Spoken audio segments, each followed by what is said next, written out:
Oh, what? I keep doing this. Hello, everyone, and I'm Metis Balaska, and welcome to the stream. We're having a bit of a different, as you can see in the title, I am doing a collab today. And it's going to be a bit of a different collab because my collab partner Robin is in the chat rather than on the voice chat. Hi, Robin.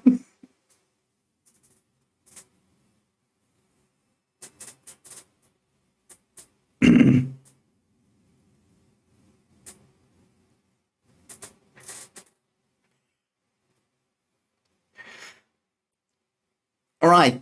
So without further ado,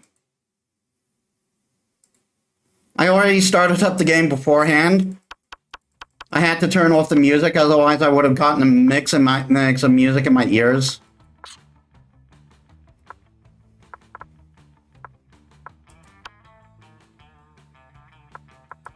Create.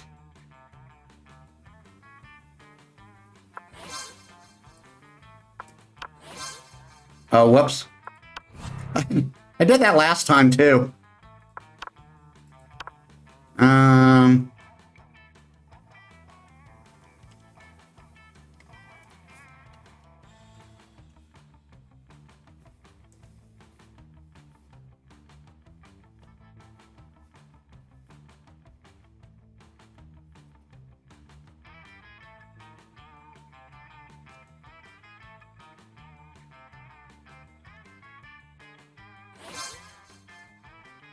Hey there, Robin!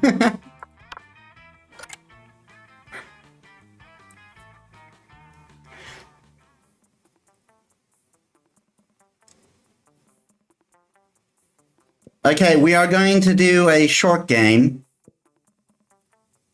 Because that way other people can join later. Spooky high school, the sweetest years of our lives. Back then we were young and unafraid. Sometimes reckless, sometimes brilliant, sometimes just stupid, but always is willing to live life to the fullest. We're on a wild journey to discover who we really were. Okay, so I am picking her.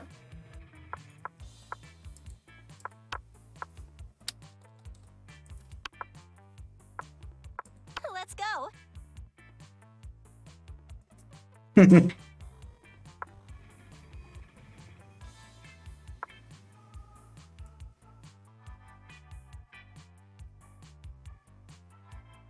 Going full cast today. All right. And they had yet to experience, and we had yet to experience its ultimate challenge, the Monster Prom. Caps Robin, a new Robin is born. They will all yell my name. I remember clearly, 2 weeks were left, and as we fantasized about our dream prom dates, we were all scrambling to catch the attention of one of our 6 most charismatic classmates. Branda Vanderbilt, 19, a sweet mermaid princess who was cute as she was genocidal. Remember the crap we did to her last time? Damien LaVey, a fearless demon with a taste for destruction and a love of fire. Scott Howell, 21, a werewolf athlete who compensated for his rather small brain with a stupidly huge heart. Liam Deliancourt, 400 something. A hipster vampire whose standoffish demeanor hid that he was truly a lovable dork. Yay! Polly Geist, 22. A party goat with an insatiable hunger for all the wrong things. What? am Vera Oberlin, a mean self-made Gorgon and with a merciless sense of business. It was clear it had to be one of them, but who? We only had 2 weeks to choose our prom date, and even more daunting, we only had 2 weeks to woo them and conquer their hearts. Dang, I wonder who I'll go for. Yeah, it is kind of a tough choice, isn't it?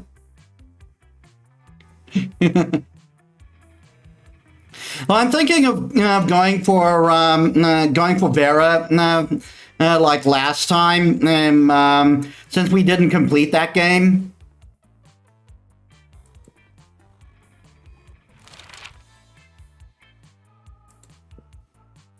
Crazy exes, how did y'all? Oh, he just won't go. Welcome to Monster Prom's stupidest quiz ever. All minds are rotten, but they are rotten in so many different ways. Personality quiz time. Yep. Worry no more. We're now using our PhD in bullshit to diagnose what kind of deviant and sicko you are. Monster Prom's stupidest pop quiz as ever, TM, will allow you to throw a bunch of absurd questions and that you in turn your answer into your character's stat. I kind of love how that's the quiz's name. Stupidest pop quiz ever. This way, each of you will start having stats that better reflect your true selves. Let's start.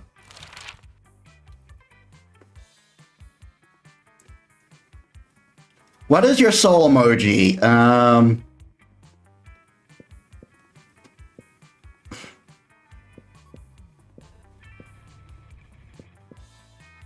Let's see.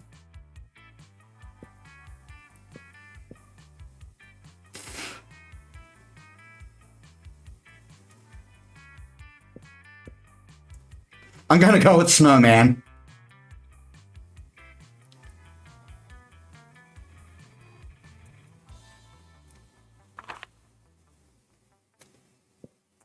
Okay, snowman gang.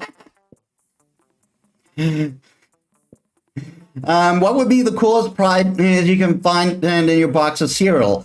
Tiny piece of sharp metal. With every scoop will be filled with the thrill of danger. that sexy tiger on the front of the box. I love that one.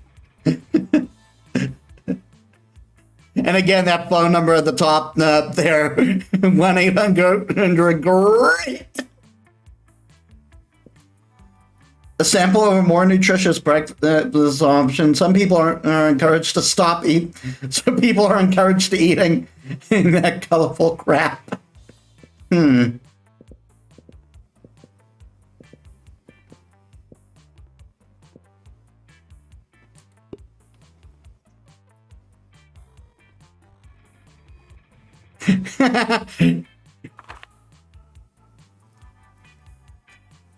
What would be the most appealing in a love partner? Quiet eyes, some dairy personality, sharp wits, a big horn. Just the pause between big and horn. Soft fur, a taste for party. Sharp wits.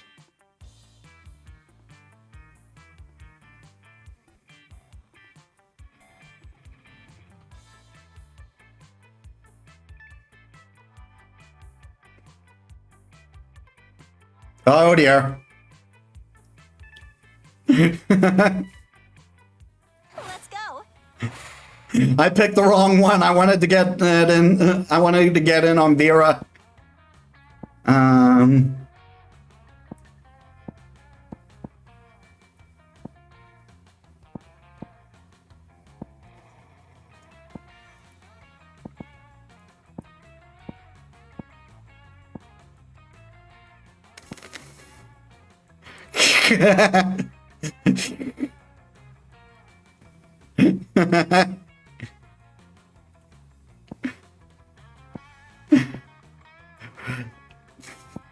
Yeah, to be fair, I didn't see the tsundere personality coming. Probably because I didn't know too much about her.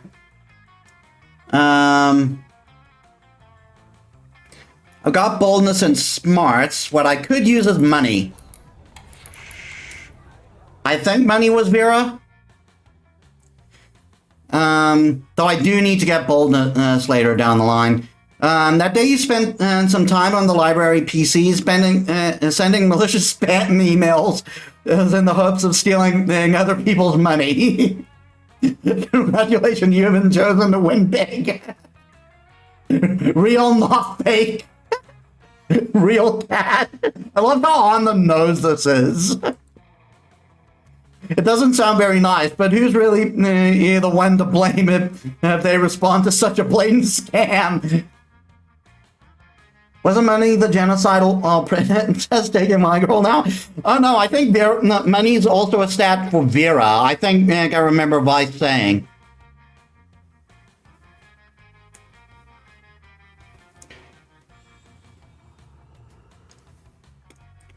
So don't worry if you go for the mermaid. I'm totally on your side.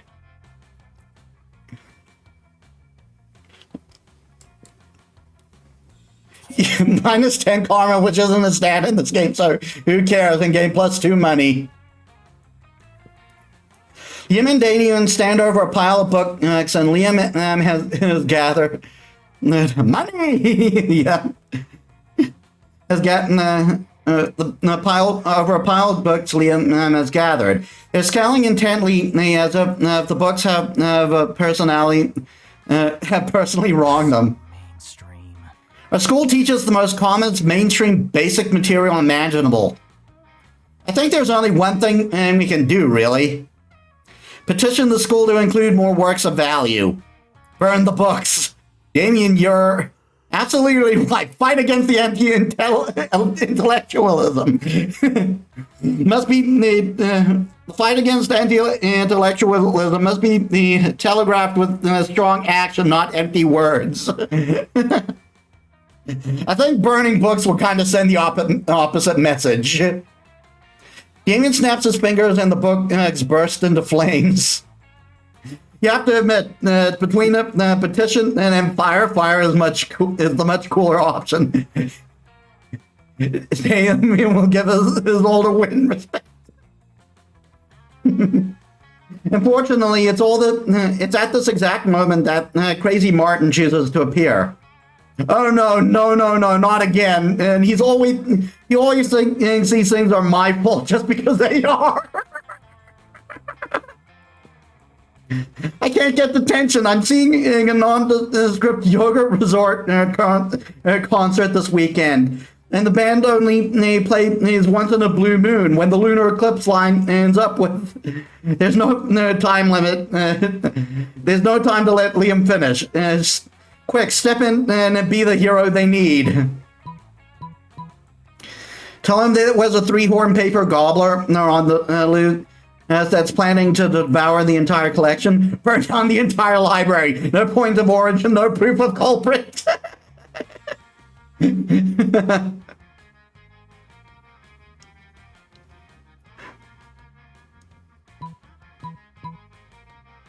I'll go 3-horn. That hurt. You start enumerating the dangers of 3-horned paper gobblers, but it somehow spirals into a horrifying tale of how you lost your virginity at Monster Camp.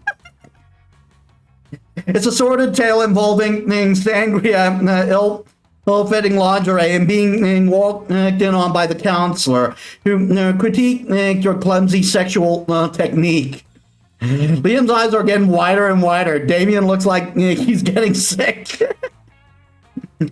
You're just getting to the part with peanut butter when Crazy Martin flips out and clocks you with his massive paw. I never thought I'd say this, but thank God for Crazy Martin. Even fucking detention would be better than hearing the end of that story. Those words, 1,000 nondescript yoga resort comp, and just watch them from my ears. I'm gonna fucking puke. I'm gonna fucking puke napalm.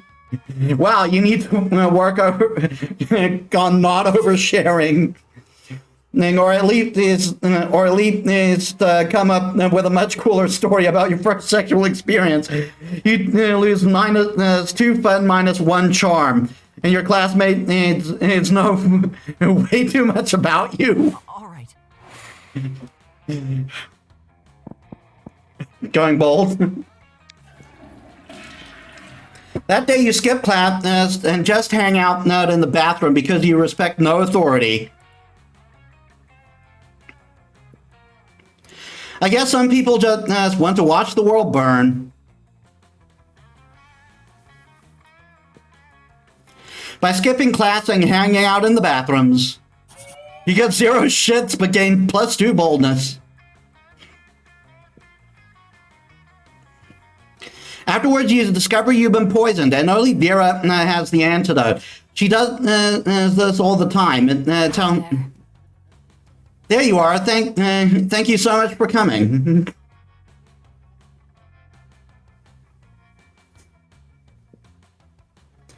I'm embarking on a new criminal enterprise, and I need a consigliere. The idea is simple yet brilliant. Think Uber, but for killing. Call it murder. But it turns out the market is flooded with assassination apps and blood. I need a way to get ahead of the pack, and since you're such a good advisor,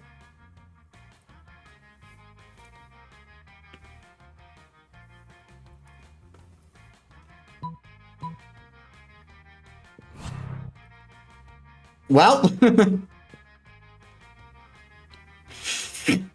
she didn't like that. You tried to explain that you said free range, not free. Ah, you said it again twice. Don't you know I'm allergic to free? If it's free, how will I make money? Oh God, I think I'm going into anaphylactic shock. Somebody inject me with a syringe full of liquid gold. That's a thing. You hurry to obey, but are beaten to the punch by Trevor, the cock-blocking bummer. You're give.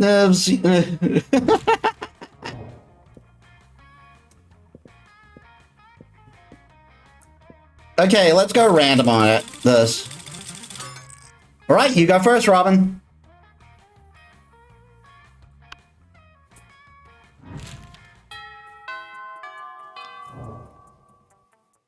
All right.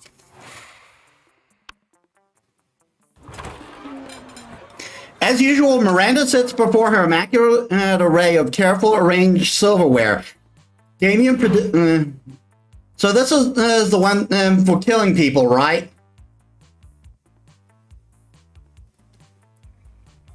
Disgraceful. What? Good heavens, no! This is the butter dagger. No, it would be unseemly to use it on meat. So what then? Am I supposed to use the scrolling-looking knife to kill the dude? No. If you simply must kill someone in mid-meal, it is customary to use the fish knife. If this is Merfolk Court silverware, after all. That tiny thing? I might as well wait for my victim to die of old age. That is usually how it's done in my kingdom, yes. That or poison. This is ridiculous. Yo, you there, which knife would you use to kill a guy? And don't say me the fish knife.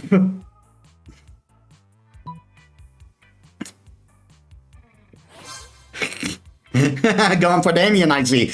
Holy shit, that's so much more metal. Why didn't I think of that?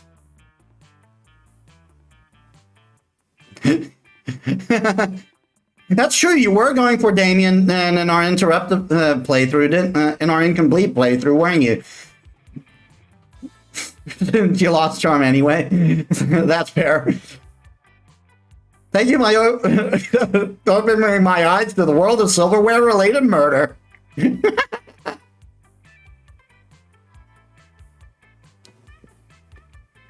But which spoon? This is very important. Do you mean the teaspoon, the dessert spoon, or perhaps the caviar spoon? No, no, no, none are appropriate.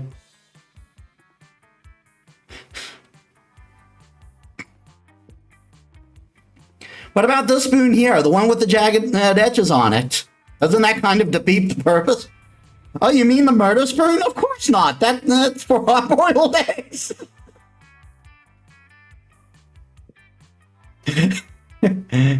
Yeah, like, doesn't that defeat the purpose? Damien nods thoughtfully, but Pocket... Go. Okay, my turn.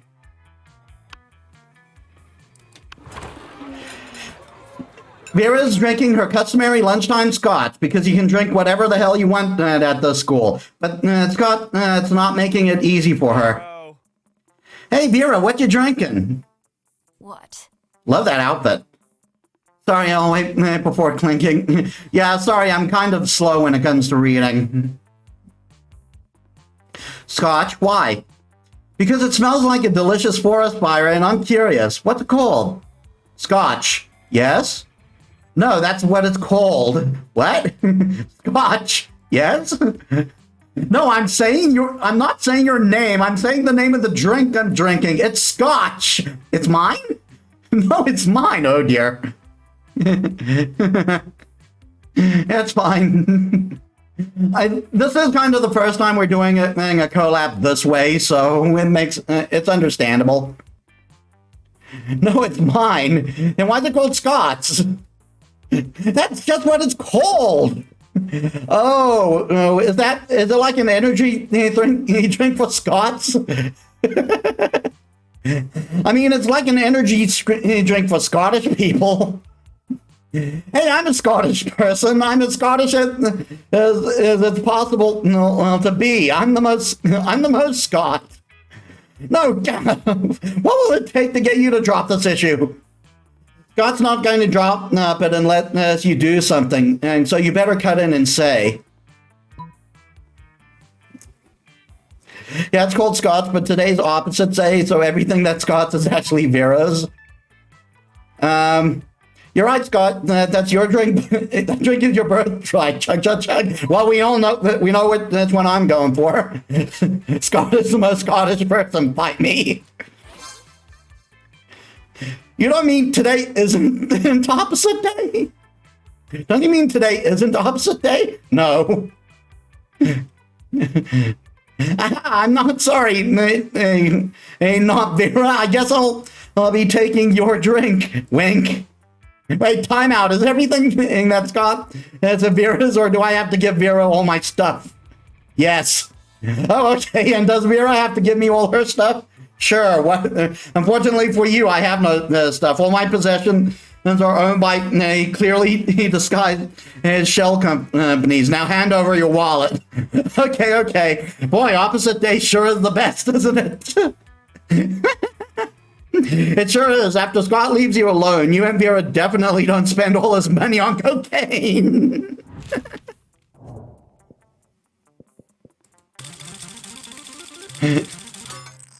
You're first again, Robin.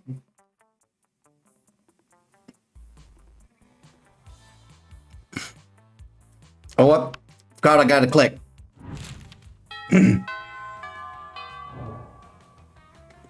All right.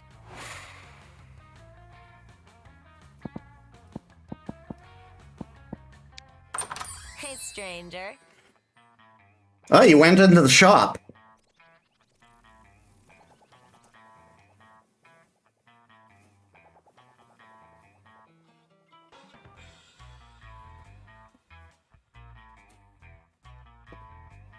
I love that. I love the tag. Too poor for this. Thank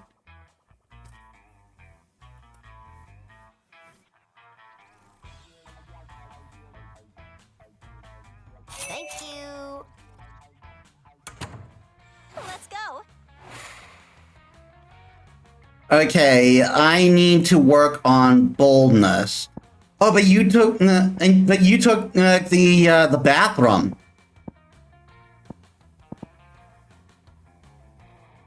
Got a fake tattoo. Yeah, you took the bathroom, so I can't get my any boldness up. I'll have to go for money then. That day, you spent some time on the library's PC mining for some bitcoins. This is supposed to have something to do with solving algorithms and the rise of cryptocurrency. But you guess that nobody actually has any fucking idea how it really works. Anyway, you gain 2 bitcoins, which is equal to $2 million. Accidental strategy. Which unfortunately is equal to 2 monster dollars, so plus 2 money. But Liam isn't paying attention to any of that. Goddamn, Liam. And he corners you afterward to lecture you on Monstergram filters. What no one seems to understand about filters is that they're not about making pictures better. They're about making pictures browner and harder to see. That's why I use my own propriety filter for almost all my photos. Infinite Top. Is that how it's pronounced? It's also probably why I only have 6 Instagram followers. But we must all make sacrifices for our art. In any case, I have to go. There's a dead rat in the parking lot that I simply must document. As soon as Liam's gone, Miranda peeks out of the air conditioning duct. Goodness, the situation is even more dire than I thought. If Operation Make Liam Popular again is to succeed, and we must get started immediately. Poor Liam, yeah. What's that? Why, yes, of course you're part of my operation. I'm unwillingly forcing people into my service all the time. Oh, you want to know why it's called Operation Make Liam Popular again? Well, he's been alive for like centuries, right? I'm sure he must have been popular at some point. I mean, with the way trends go, that's a fair assessment. I'll check the history books later. There's no time now. Phase 1 is getting Liam more Monstergram followers. I took the liberty of having my royal spies discover the password to his account so we can give it a total makeover. But what to do? Use his account to post a bunch of porn and bomb recipes? Pay 1 million homeless people to follow Liam on Monstergram.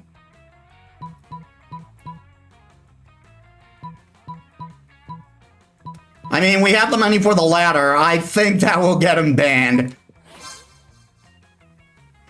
Ah, yes, just as father always pays millions to vote for him in our fair and democratic elections. In fact, I think I can cut costs by paying one of father's clonesmiths to simply replicate the same 1,000 people 1,000 times. You have that technology? He asked Miranda if she thinks this is ethical, but she's as confused about the meaning of ethics as she is about fair and democratic elections. Corrupt politics. Hey,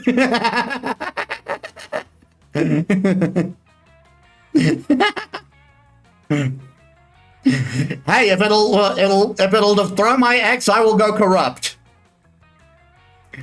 Soon the plot and requisite clones are hatched.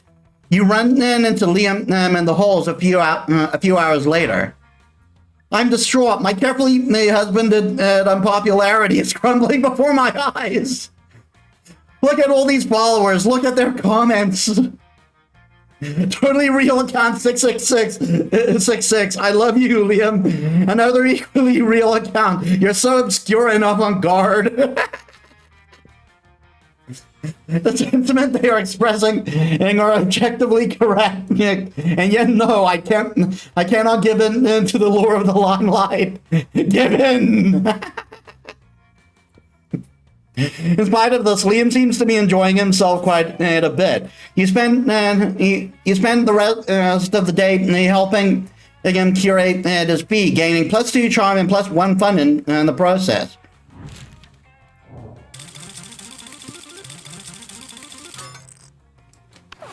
All right, that's my event. I've been selected for every one of these events and so far, haven't I? You're having your evening tea at a nice place when you start feeling sleepy. Next thing you know, you're waking up in an abandoned warehouse. Finally! Hello? It took you almost 2 hours to recover consciousness. Rude much? Anyway, let's do this quickly. I have someone else to drug and kidnap at 9. She has a schedule for this. You're here tonight because I might or might not be starting to have feelings for Robin. Robin? The feelings are dumb and blind and flighty and dumb. And I won't let my feelings lead me into a life I end up regretting. Thing is, I'm fabulous, so of course I created a specific list of features I expect in a love partner. Now I've only offended her. I know. Maybe it's because of your starting of your starting affection with her, and she just happened to win out in the lottery. Like there was a 50-50 chance of you getting her or Liam, not Liam, Damien. Might as well be it.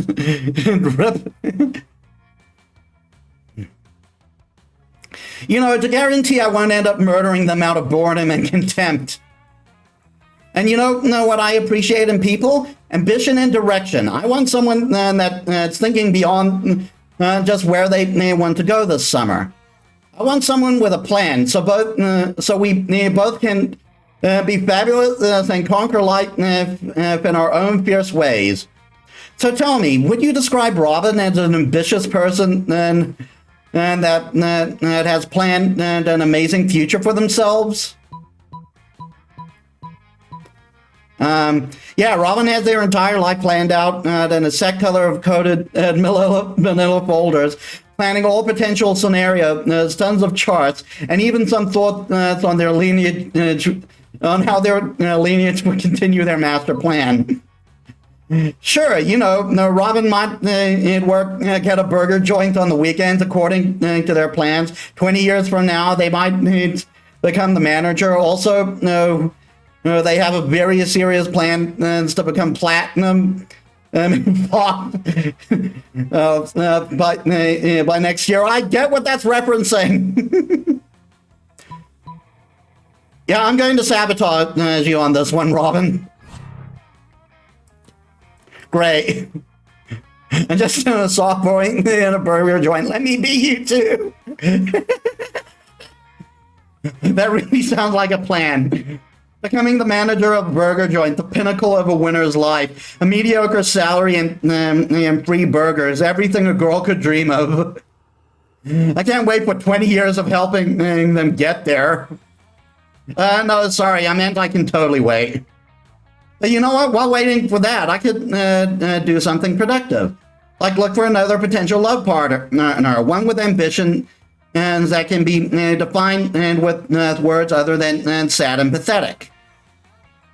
Look at me dreaming big. Bye.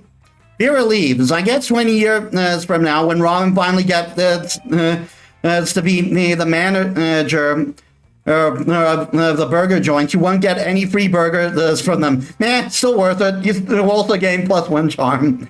And Vera, I didn't like you either. What the heck? You're getting no burgers, Metis. I'm sorry, Robin. I totally would have vouched for you if it was Damien. Okay, you're first again, Robin. All right.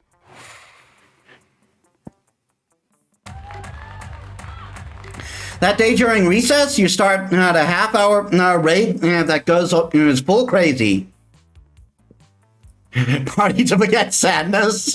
Hey, maybe Damien will show up. I mean, he should at this point, right? Someone summoned demons from a nightmare dimension. The consequences might distort the fabric of reality itself, but who cares? It's a rap party. You gain +2 fun.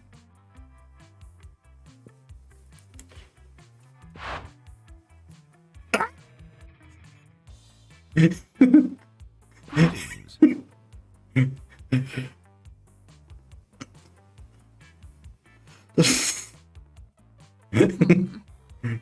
interdimensional prince muzzling in on my territory, are you? Not at all, my darling Viperette. So I am here strictly in a business capacity.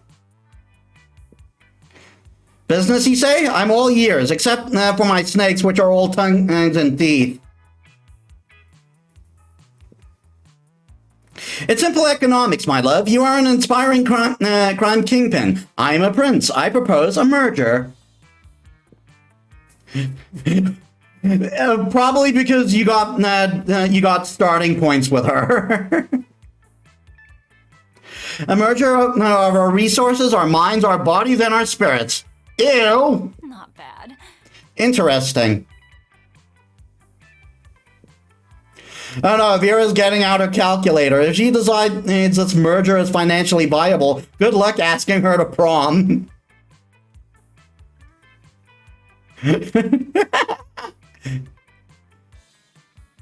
But how will you undermine Vera's confidence in Prince's financial status?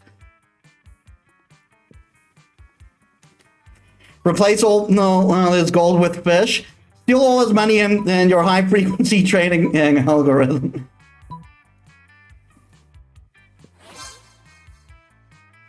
Before we start to draw up a contract, I hope you won't mind providing a full accounting of your assets. Of course, my dear. As you can see from the spreadsheet, my entire kingdom is... I just went stats, Vera. Don't diss me later. Owned by someone named Carl?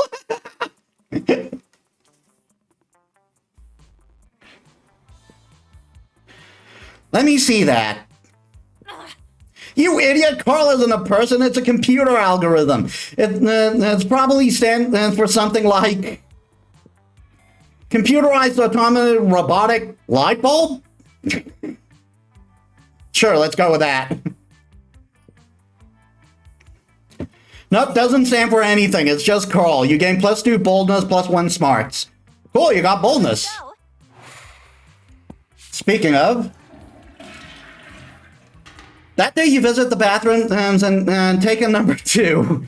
Don't worry, there won't be an illustration of that specific moment. Thing is, you make one of the boldest decisions in your life. You don't put paper on the toilet seat before using it. Look at you, you bastard. You gain +2 boldness, +1 staphylococcus. And then with a slight chance of +1 STD.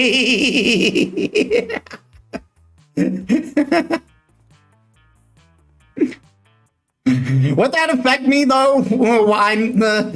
I'm Frankenstein, which is essentially a super zombie. Afterwards, Miranda beckons and see you from a darkened corner. Oh goodness, we are really trying hard here. Co-conspirator over here. Phase 1 of Operation Make Liam Popular again and was an overwhelming success. Liam is internet popular. Now we just need to make him real life popular. And what better way than by making him prom king? Unfortunately, when I asked him to run for prom king, he said, and I quote, "Never, never, never, not in 100 years," and that's not an exaggeration because I've been alive for hundreds of years, and I've never run for prom king. So there you go. Which was clearly his cryptic way of saying he wants us to make him prom king. For prom king because he doesn't want it. Yeah, he was very specific about that wording, wasn't he? My first thought was to murder the current prom king after establishing Liam as his rightful heir, but I couldn't find any bloodline charts to work from. So I propose we engage in this democratic election. In this democratic election the school is holding. Now we can secure a win for Liam when he is opposed to running or making any effort to win. I'll dress up as Liam and give the best campaign speech anyone has ever given. Pay 1 million people to vote for Liam as prom king.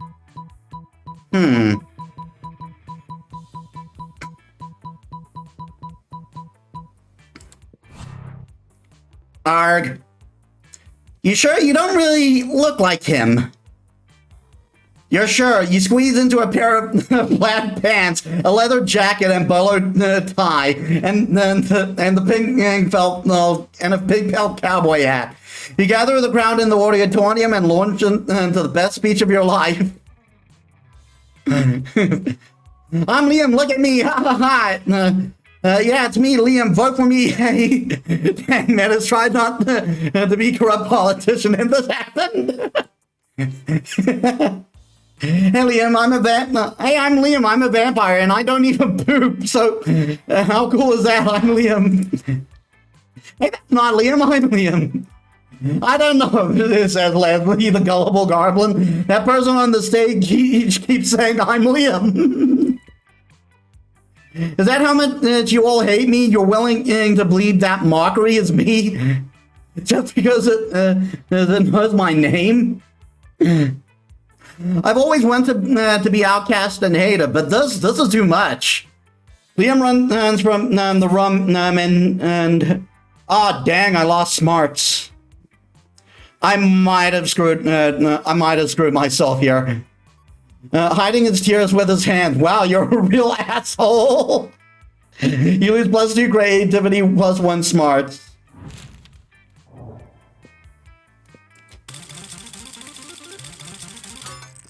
Wow, Robin, you won every coin toss.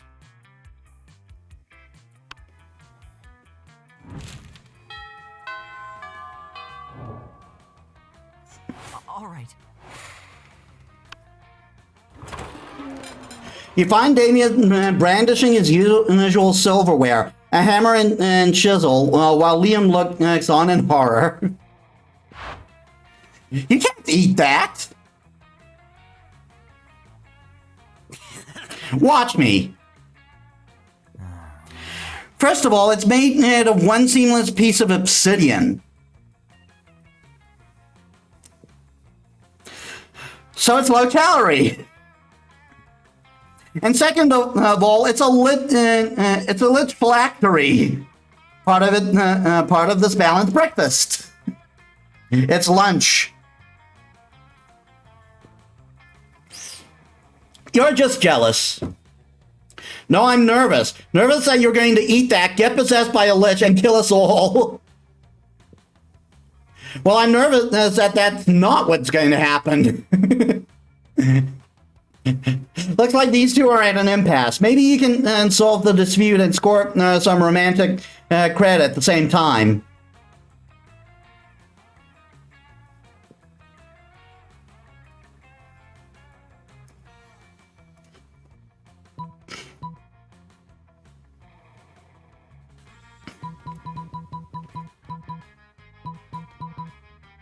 I'm thinking the second one might be yeah, because that's totally something Damien would do. Yep, there we are. Oh yeah, of course, I forgot about the golden rule. Do unto others.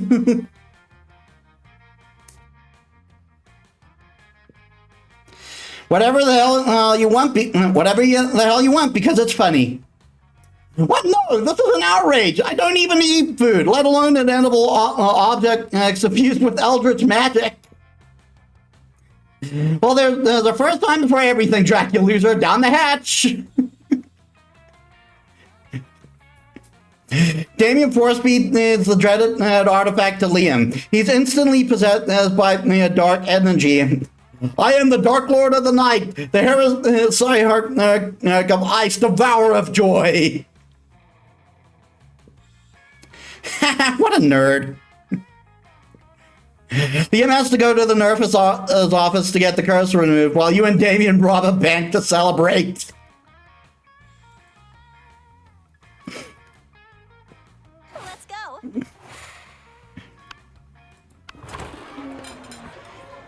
You arrive at your chosen table to find Vera ensconced at Miranda's lunch. A single very suspicious-looking apple. Bank robbing so romantic. Miranda, honey, your apple seems to be pulsing with unhealthy purple light. Oh, I'm sure it's just your imagination. It also has a skull on it, and it smells like glider fluid. I don't think it's for eating. Of course it's for eating. It's a perfectly standard poison apple. You know, the sort, the sort that puts a princess to sleep for 100 years? You literally just admitted it's poison. I know, and it's always said that I wouldn't be the kind of princess who eats a poison apple. But how else am I to find a prince to wake me with true love, and live happily ever after with me? Girl, you need to have a little talk about. We need to have a little talk about feminism. You back me up on this. Tell her she doesn't need to poison herself to make for the sake of a man. You don't need to eat that apple. The princess should be eating. The princess should be eating poison apple, so you'll kiss them. You don't need to eat that apple. No, there are plenty of eligible princesses on hotprincefinder.com. Yeah, this one seems like a Vera answer to me. A marvelous idea. If the princes are asleep, I shall be able to assess them fully before making a selection. Yeah, I remembered Vera likes the poison. Come to think of it, I suppose this is why the princes prefer sleeping damsels to begin with. God, royal marriages, the whole thing is like a fucking meat market. In my kingdom, it's more of a fish market. In any case, you to have truly opened my eyes. I shall be sending poison apples to all nearby princes forthwith. Miranda gets to work poisoning all her suitors. Vera is very impressed with your enlightened opinion on gender and poison. Alright, going random again. I go first this time. I want to toss! Let's go. Yes, I have your luck now. I'm going for smarts. That day, you listen to your elders and learn valuable lessons. Sometimes after all the monster nonsense and dating gimmicks, you forget that attending class is supposed to be the primary activity at this high school. You gain 2 smarts. Soon after, you hurry to join Vera for an after-school rendezvous. She arranged a romantic evening at the stocking stage. Yes, I get to go with Vera this time. You know what that means, Robin? You're probably going to get a date with Damien and your next choice. There you are. I'm so happy you joined me. You join me here. That I have momentarily forgotten my hatred for all beings. You what? You thought we were going to dinner? No, silly. How am I supposed to make a profit at dinner? If you're hungry, just eat some money. There's plenty of it lying around. Finally, Vera won't come to me and diss me anymore. Look, I invited you here because I wanted to share something really special with you. You see these people here, these sociopaths screaming at each other or at $10,000 in $10,000 suits? This is my family. Well, not literally. I met my birth parents. It's more like a room full of my worst enemies. But what's family after all but a room full of your enemies? Anyway, enough chit chat. The real reason I brought you here was to help me make money. Make with the stock tips. You know absolutely nothing about the stock market, but that's never stopped you before. You tell her, buy one of everything, sell it at all. Sell it all. All we need is each other. I think buy one of everything. but I'm also not. I'm also not much of just stocks. Imagine your enemy coming with a date, going like, "This is my family." Buy one of everything. One of everything? And how could you be so brilliant? If I buy one of every stock, no matter which one goes up, I'll have a share of it. My profits are assured. Wait, what are you doing over there, tearing off that stockbroker's suspenders? Are you? Oh my God, you're even cleverer than I thought. You didn't mean I should buy one of every stock. You meant I should buy one of everything. You didn't mean buy. You meant steal. You, sir, your pants, give them to me. Don't argue with me. I have snakes for hair. You appear a dash around the room, stealing suit jacket. That's golden watches, silk underwear, and a very nice potted plant. Well, we got a plan for if we live together. I've never felt more alive. Did you know that 90% of paper money contained traces of cocaine? There was more than money in that money salad. You guys just stay. You gain +2 creativity, +2 money. My creativity is still bankrupt, though. Metis literally took the clothes off someone's back. That's exactly what I did.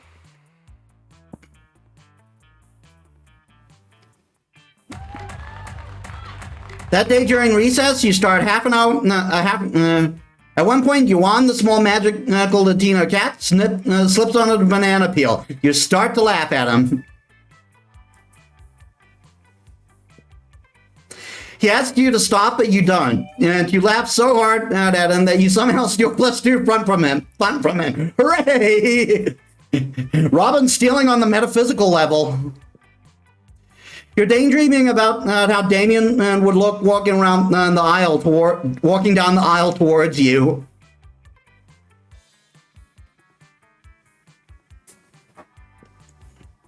When you see Damien walking down the hallway towards you. Yo, so listen, don't be uncool about the sort of make it a big thing, but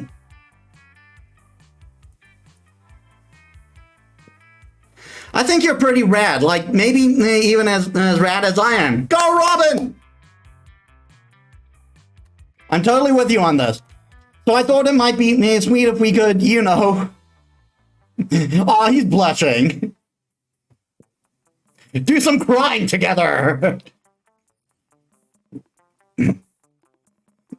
Damien's gone full Freddo. Would you be into that? Crime! I mean...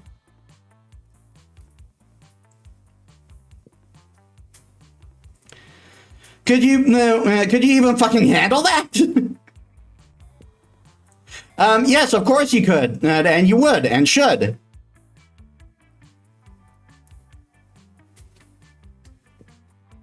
What kind of crime are you into these days?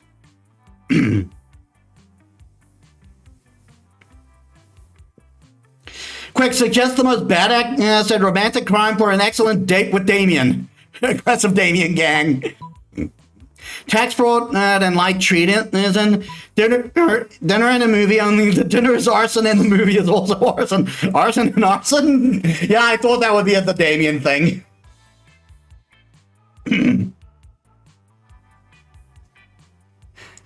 Sounds like my kind of night. Damien picks you up and presents you with a bouquet of matches and lighters, which you blush and happily accept.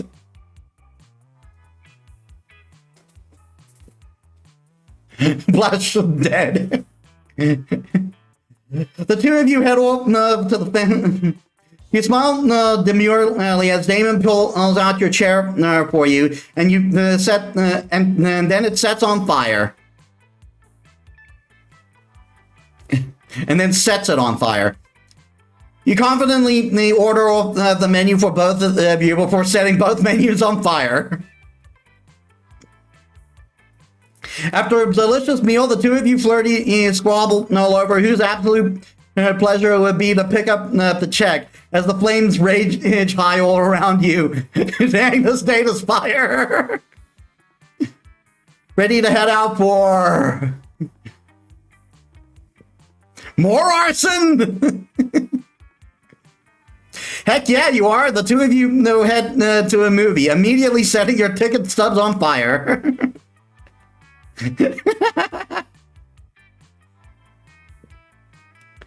You take your seats and set the row in front of you on fire.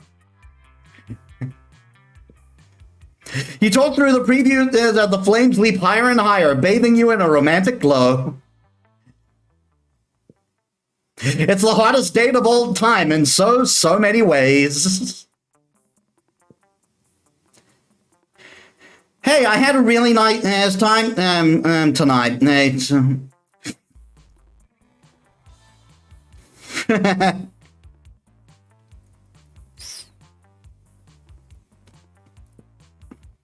Is he actually blushing, or was that just the heat from of the so much arson? What the heck? Oh my fucking god, this date is literally on fire, but no, it's like actually literal fire. You gain +2 charm, +1 boldness.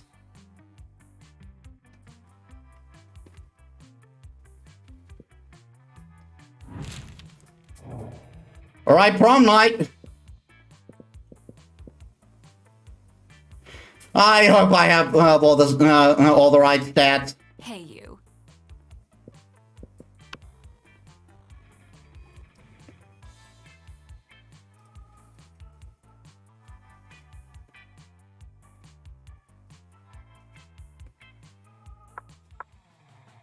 Oh no.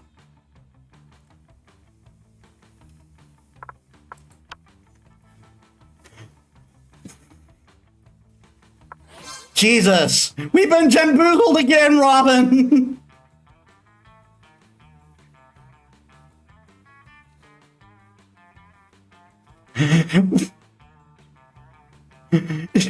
I know.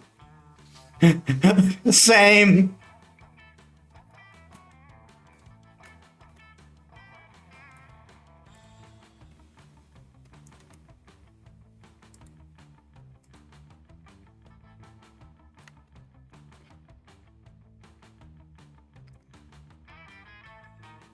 They killed the game.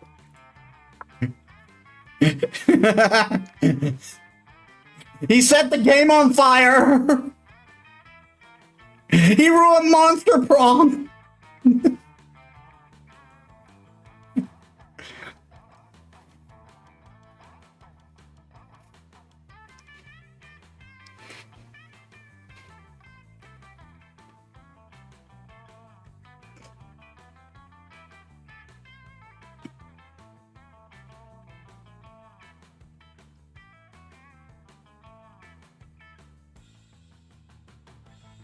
Can't believe arson could be so dangerous, Reb.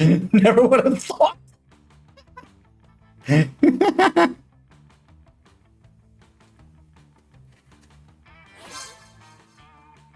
Well, we're just going to have to try again with them, aren't we?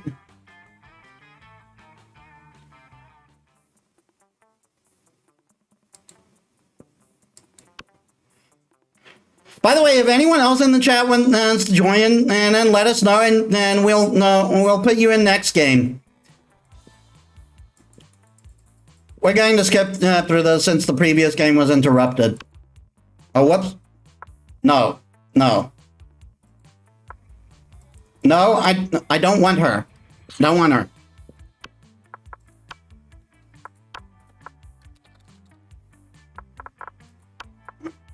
Okay, this will be the last game. Your last game, unfortunately. Yeah, fair enough. Hopefully we can finish this one.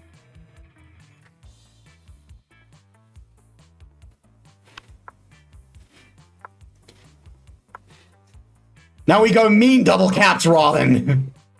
Mean caps lock, Robin.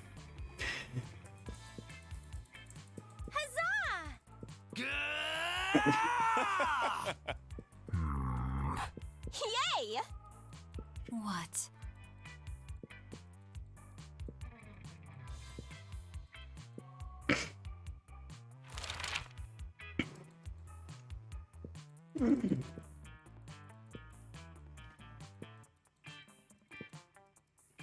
I could skip, but I don't. I don't want to risk skipping the entire quiz. Okay. You're elected president for a day. What's the first law you passed? So this time, Dacian better not burn the game. Yeah.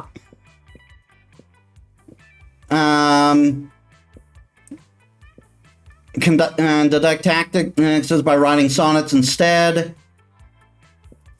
$1 bills will be included in pictures. Trivia.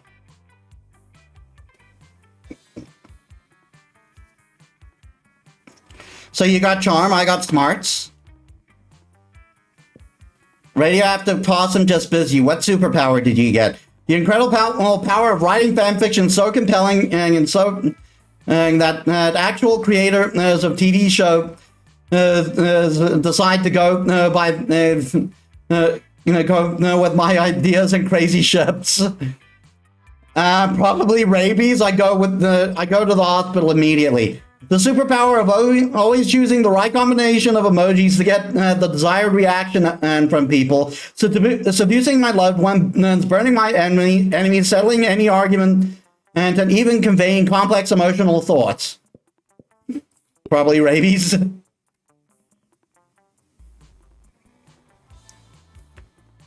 Okay, so we both got smarts on that one.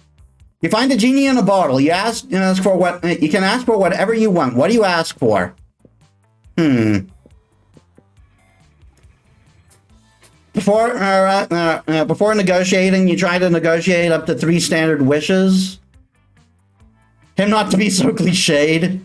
Don't ask for anything. I drink the genie from a bottle. I can gain my own wishes.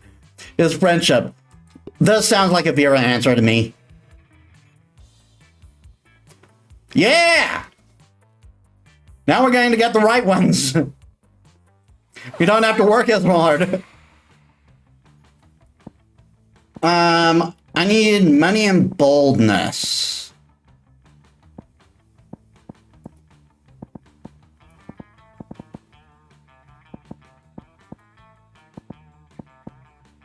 I'm going to go money first.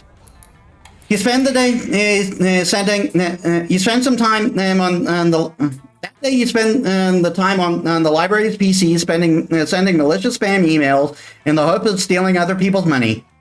It does sound very nice, but who's really the one to blame if they respond to such a blatant scam? You lose minus 10 karma, which is not a stat in this game, so who cares? And you gain +2 money. Later, you see Vera cackling to herself in the hallway, which is whatever, but you might as well find out why. Just practicing my prom queen acceptance speech in my mind. It's not like the title bears any meaning whatsoever, of course. I really need to consider the whole thing way beneath me. Oh, am I already going to have the chance for the special ending? However, considering how much meaning other girls put on it, I can't risk some uppity bitch thinking she's better than I am. Plus, it's not bad branding either. I could see using a victory to start the line of successful prom queen accessory is guaranteed to get you the win. Don't Vera diss you though. Perfect prom shoes, the right makeup, fancy knives to take out your opponents. Speaking of which, I assume this goes without saying, but I'm not leaving anything to chance. I'll be doing a blood ritual to ensure my win. I still haven't found the exact details yet, but I'm optimistic that I at least have some of the items will be found in the shop. The only question then is exactly where I can find details for a proper blood ritual. Why don't we ask the Coven? They're witches, they'll know all about blood magic. Literally just search the internet. Like, that's what's there. I believe that's what I asked that's what I went with last time.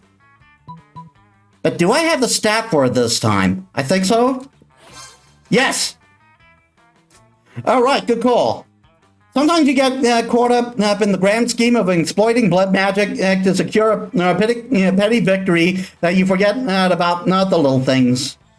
You can be a scamper over the library and put the school's computers to good use for once. For real, does anyone at the school use school resources for educational purposes? Let's just search blood magic to guarantee Prom Queen victory over basic bitches to maintain social status. That's pretty clear, right? Couldn't possibly be clearer. It seems like we're gonna need the blood of a former prom queen, the tongue of a goat, the earrings of an ancient goddess. Not exactly stuff that's going to be lying around, but when you're destined to be prom queen, you make it work. Not that I'm destined to be prom queen, or I wouldn't have to use to do blood magic in the first place. But hey, when you want to achieve greatness, you make your own destiny. You check the shop. I'll grab a goat, and we'll meet up in the bathrooms and cut its tongue out and get it get this party started. Sounds like a party indeed. You gave +2 fun, +2 smart. I need boldness though.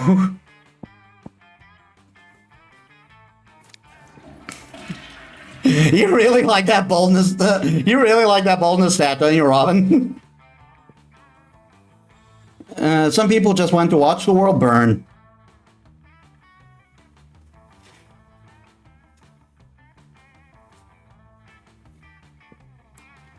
By skipping class and hanging out in bathrooms, I am the bold god. +2 boldness.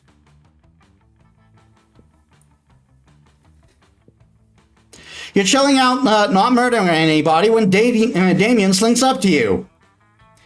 He's holding a large sack with words definitely not the corpse written on it. Hey, you're not going to believe this, but he's just blushing right away.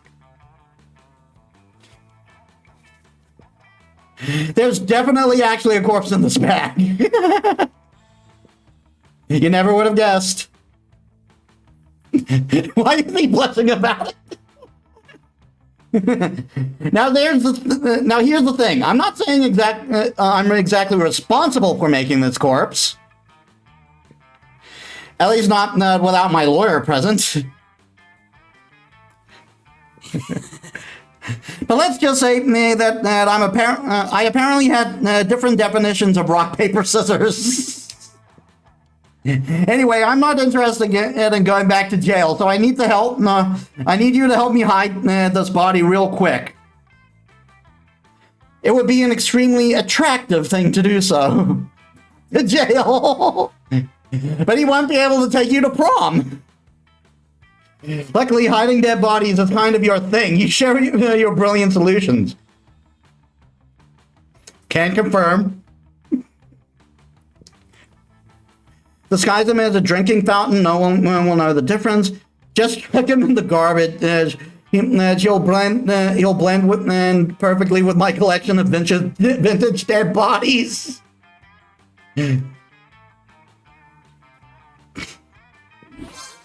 Nice! You throw the corpse in the back of Damien's dread chariot and hoof it over to your garage. Holy hell, are these all yours? Some of these are total classics. Elvis Presley, Amelia Earhart. Fuck, you've got the 3 popes here. There's the mystery solved, everybody. Fucking metal. Why are we talking like I'm showing my record collection? When the greatest murders of all time right next to me the entire time, and he's blushing again. Do Damien lovingly laid his mangled corpse next to your pristine collector's items, a look of awe on his face.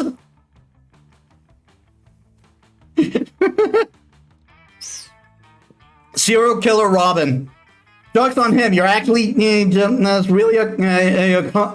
actually just a really accomplished grave robber. You gain +2 smart, +1 charm. Okay, Robin and the grave robber. Okay, let's random it. I win this time.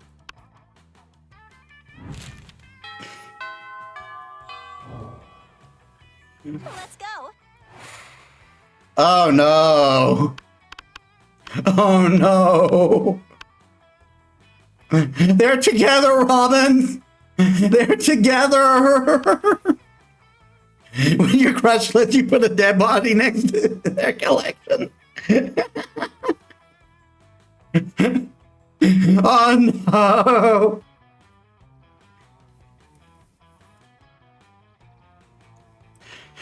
Tell you what, if I happen to encounter Damien on the weekend, I will vouch for you.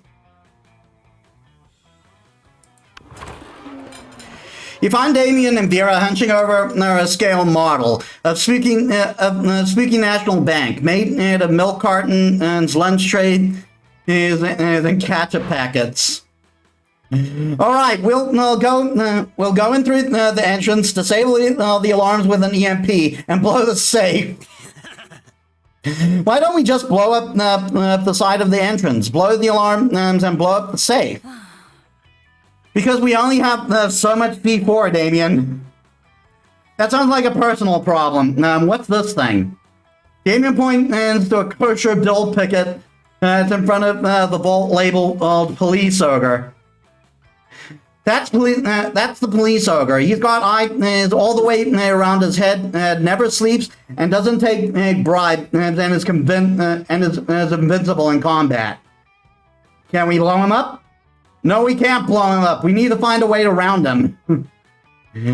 Well, I'm out of ideas. Yo, Metis, we'll cut you in on the high if you can solve this ogre problem for us. Luckily, you're a heist mastermind. Before Vera and Damien can react, you...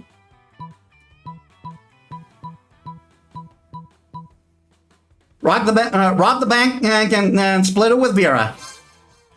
Quick as a flash, you take a cab over to the bank, walk in front of the door, fist bump the police ogre, and walk out with all the money! Ah, yes. The ogre was actually my employee the whole time. You ride back to school, dump half the money out on the table, totally burying the shitty scale model of the bank. What? How? You explain that you and the previous ogre go to the same salted dancing class. Corrupt Metis strikes again. Anything to dethrone Zeus. Taking advantage of personal friendships for illicit profit? I've never respected you more. I assume this pile of money and gold ingots is my share? You nod sexily. Hey, where's my cut? I've got your cut right here, interloper. Vera stabs Damien and one of the irresponsibly sharp butter knives as the school cafeteria provides. You never be more turned on. Poor Damien.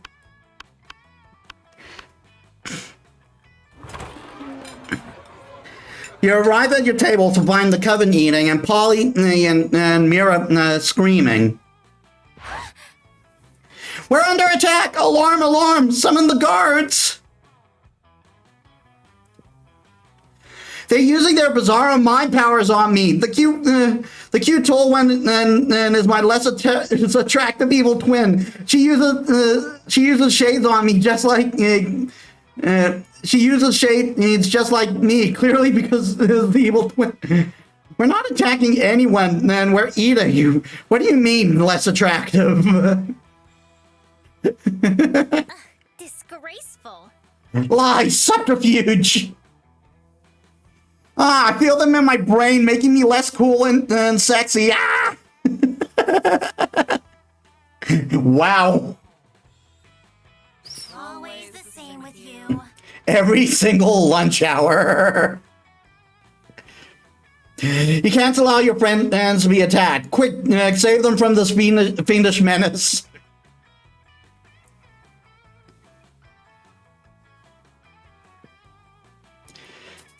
Shouts them in Miranda's honor, drug their food.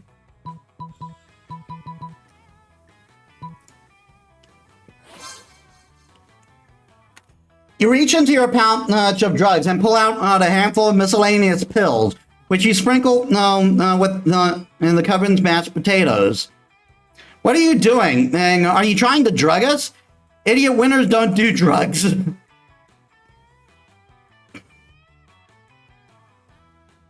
We're out.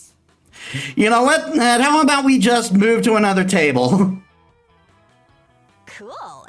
Haha, suckers! They left their druggy potatoes. Looks like everything's turning out Polly.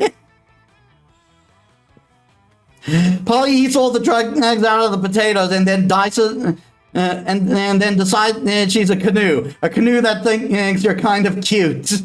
Dang, she ate the druggy potatoes. Yes.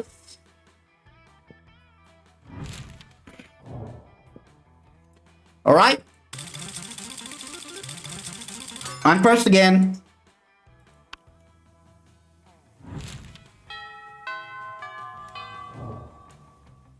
Let's go. I need to get boldness up. That day, you're skipping a class intending to spend the term in the bathrooms.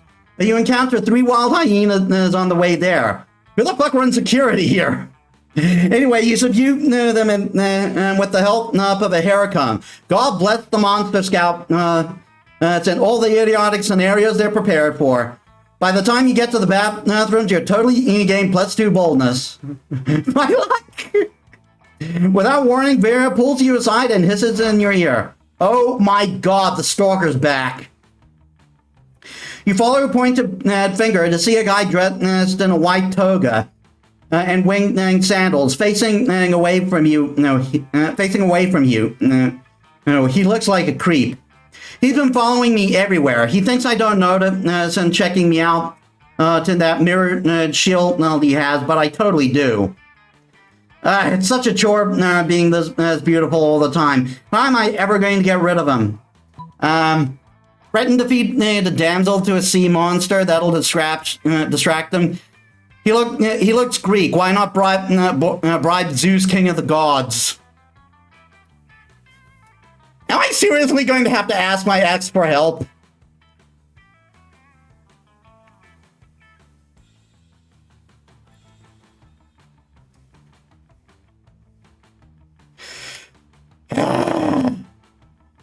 Better fucking help me here, Zeus.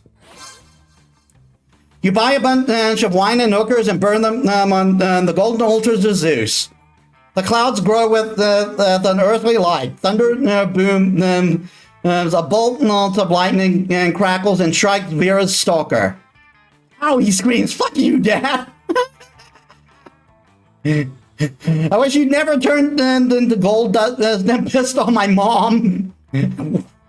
What?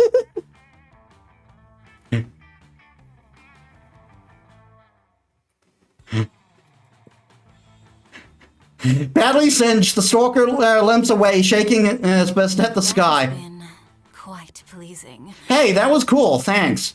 The ancient Greeks sure seem to have some odd ideas about how babies are made. You're getting +2 fun and +1 smarts. You should hear about my time with them. All right.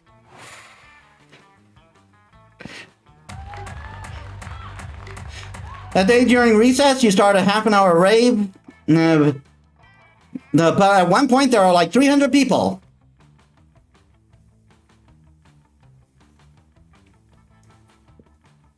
Someone summons the demon from a nightmare dimension. Consequent, and so who cares? It's a rad party. +2 fun.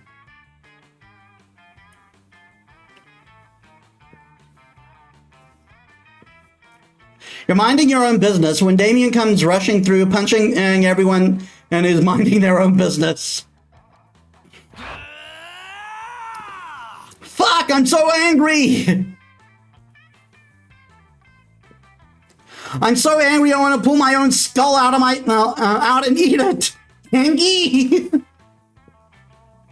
I'm so angry I want to set the school on fire and then punch the fire in its fucking face. Don't do that.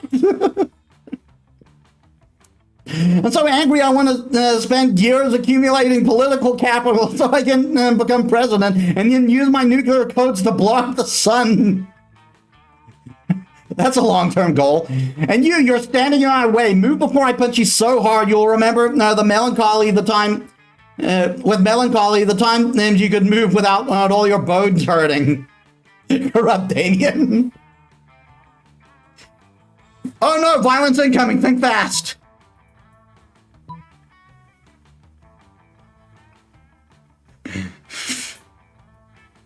This one's hard. I voice. There you are. Nice one, Robin. You have no idea what to do, so you just start doing a silly dance. Dance your problems away. It is really, really silly indeed. Before you realize, all your classmates have joined in your silly little dance. What the fuck? Move or I will kill you, dead noob. But Damien, you can't deny that you're actually moving. Yeah, and quite the moves they have. And quite the moves they have. Oh, they are definitely moving. Kill you, even Damien can't fight against logic.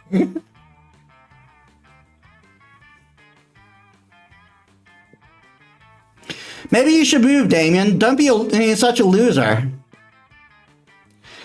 Yeah, as you just said, where you move, here you move or you die. All your classmates start chanting, move or die, move or die. Arg! Damien, flustered by the crazy, mindless, but joyful mob you've created, finally leaves. Dance your problems away. So from afar, you can see the eternal fire burning in the back of his eyes, but for now, you gain +2 boldness, +1 fun. All right, who is it? Oh, it's you this time. All right.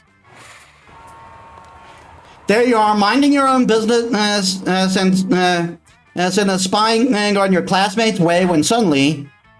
Hey, Robin, you're sort of a loser sometimes, right? Sure.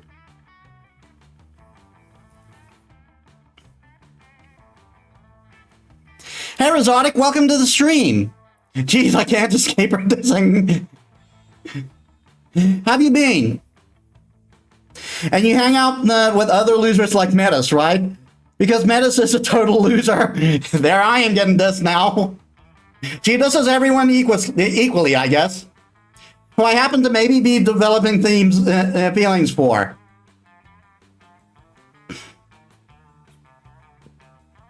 I can't explain it. She is nowhere near as attractive or as wealthy or as ruthless as I am. And yet I find myself so inexplicably drawn for her. I think it's her eyes. It's like there's real depth there. Like she is hiding some sort of secret. And boy, am I hiding a secret, all right. What do you think it is? Moving something wonderful or totally lame?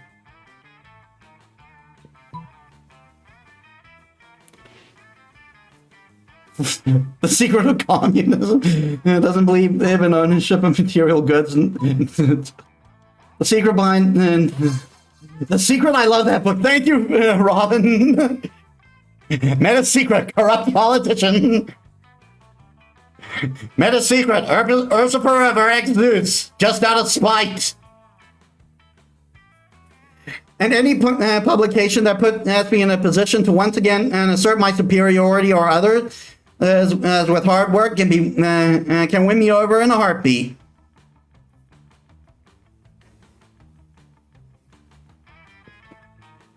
And any monster who reads what kind of book is out to get something for themselves.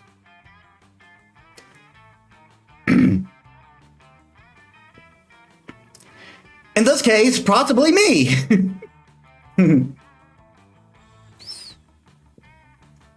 I like a monster who isn't afraid to chase down what she wants, and we know maybe she has a chance with me after all.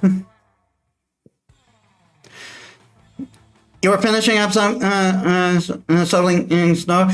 Well, no, we tried to do a game, but then apparently Damien set fire to the game, and Robin's game crashed. So we're starting again, going for our respective monsters. It has a nice ring to it. Thanks, Robin. No problem. Maybe they'll let you be part of the prom court, even if you're just a jester or something. You gain +3 fun.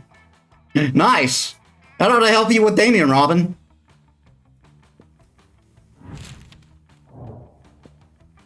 All right, let's random. Hot dang! The tides have completely turned. Let's go. Okay, I need more boldness. That day you visit the bathrooms to make a number 2. Or, illustration of that. Thing is, you make one of the boldest decisions in your life. You don't put the paper on the toilet. Look at you, you crazy bastard.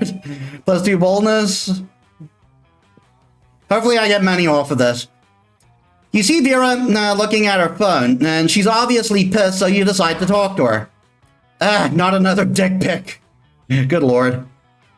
I mean, I know that that's what you got to expect when you're stunning it when you look at stunning as I do all the time, but still, I'm not fond of dick pics, not at all.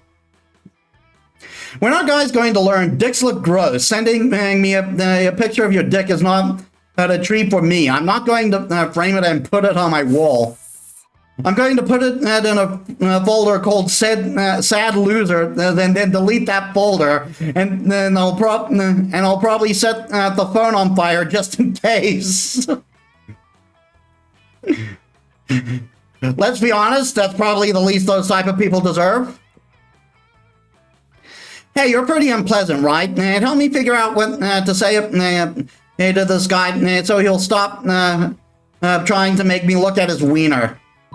Go for the burn. Sorry, but I'm having a hard time seeing anything. Does your phone have a zoom function or maybe a microscope attachment? Ooh, that's a good one. Destroy his life. Photo edit all the pics into a silly-looking monster and make it the star of a weird kids show and then make millions with it. Yeah, holy hell. You make a joke out of him, become rich, and you own the copyright to his dick. Yes! Darn it. So your solution and to the for me to make a career out of it? You do realize you're basically making it so I have to spend the rest of my life depending on this fool's dick. And if I get lucky, he doesn't send me. He doesn't send me any anymore. I'll need to start asking for them. That sounded like great revenge, though. I'd be financially married to this dude's dick. Does that sound good to you, genius? Be my guest and go marry his dick yourself. That definitely backfired, nerd. At least I didn't lose boldness. Or money. It doesn't seem like a smart move. You lose -2 fun, 1 creativity. All right. Hey, stranger.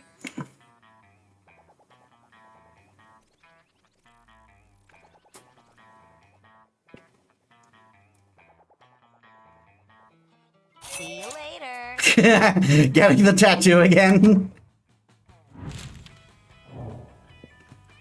All right. Robin's first this time.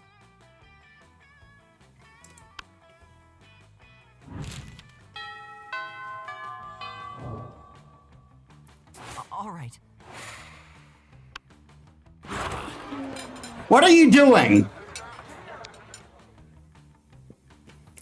You mess with me and then you try to sit at my table? I think he still remembers the dancing incident.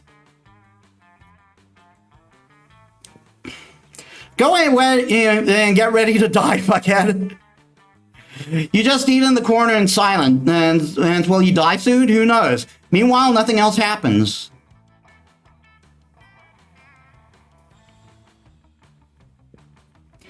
And if you think this is unfair next time, don't try to sit at the table of a person who has a totally not a smart move.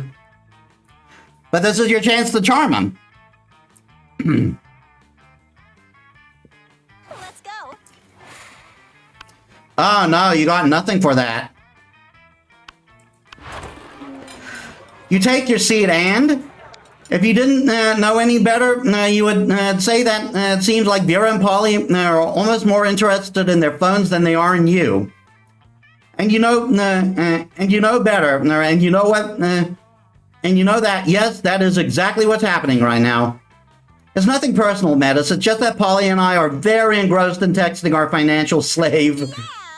Yeah, it's pretty hard to compete with some guy whose fetish is buying you anything you want. That's my fetish too. Not buying things for people, having people buy things for me, duh. Good thing he's rich enough to take care of both of us. You know what they say, true friendship is sharing secrets on financial slaves. And I do worry that this arrangement might not be sustainable. What happens if he runs out of money? Our cash flow instantly stops. Besides being handed everything you want on a platter. In this case, it's the platter being an online money transferring platform is almost boring. Yeah, I get that. It's a little less boring when you're on as much of acid as I am right now. But I see what you mean. If we could get if we could somehow turn this into a business venture, then maybe it would get interesting, and we could continue to profit even after we've gone broke for catering, from catering, after he's gone broke from catering to our every whim. I mean, how interesting do you think business actually is? Since he's so obsessed with it, we should just tell him to do something totally insane and see if he does it. I don't know. A weirdo giving away his money and getting into hijinks is great and all, but I want to start making real money. And I think money is fine and all, but my favorite currency is chaos. Seems like the ladies are at a very exciting crossroads. Maybe a random bystander can give them a nudge in the right direction. I can easily grow this arrangement into a business, just escalate and delegate, have the financial slave go and acquire his own financial slave, to give him money, and that financial slave tell him to go marry a llama. Aha, that would increase our income exponentially immediately. Which are two of my absolute favorite adverbs when it comes to monetary gain. I mean, one financial slave between the two of us is already strangely a lot to handle. So managing an army of them sounds draining. Oh, the long option seems fun, though. Yeah, it does.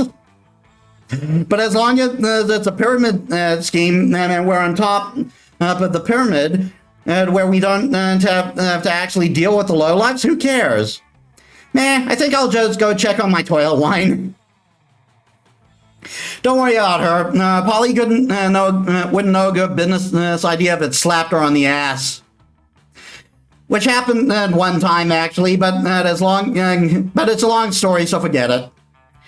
Anyway, we can tell people in order to become official certified financial slaves, they have to buy a kit of supplies. And they'll start at dirt slave, and then they get financial slaves under them, and they become pathetic ground slave. And then they can work their way all the way up to gold, diamond, platinum, Sol, Mocha, Grand, Supreme Slave. Oh my God, I'm creating capitalism. This was a great idea, Metis. We should go write the business plan together and prepare the profit. Did Vera just say she wants to profit with you? Holy shit, Vera sharing her cap like a third base is like third base for her. Awesome. But I didn't get any money for... oh no, that's your money. I didn't get any money for that. You're first again, Robin.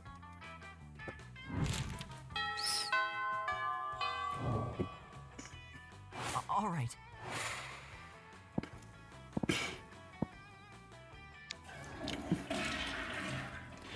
That day you skip class and just hang out in the bathrooms because you respect no authority. I have a feeling Damien won't want to go to prom with me. He might, if you have the stats for him. I forget how many stats you need for him. I think you might have the stats. On the way there, you run into my mommy, the Oni girl. She offers you some weird Japanese energy drink.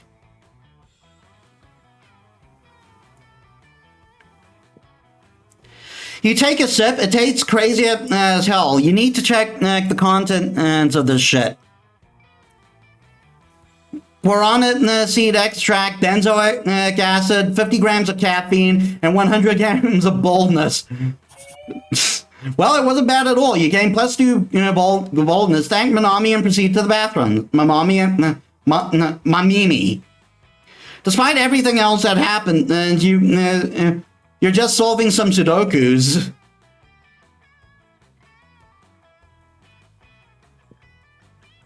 But your mind is constantly going back to Damien. Stupid, sexy Damien and his idiotic short temper. You think he could even be your sweetheart, but he seems more focused on being angry 24/7. For God's sakes, he's the kind of guy who could get angry at a banana. As a matter of fact, your daydreaming is interrupting the feral screams of Damien, who seems to be insulting an actual banana. Stupid, sexy Damien. You stupid yellow fruit, what's your deal? Do you think you're richer in potassium than me? No one is richer in potassium than Damien fucking Laffy.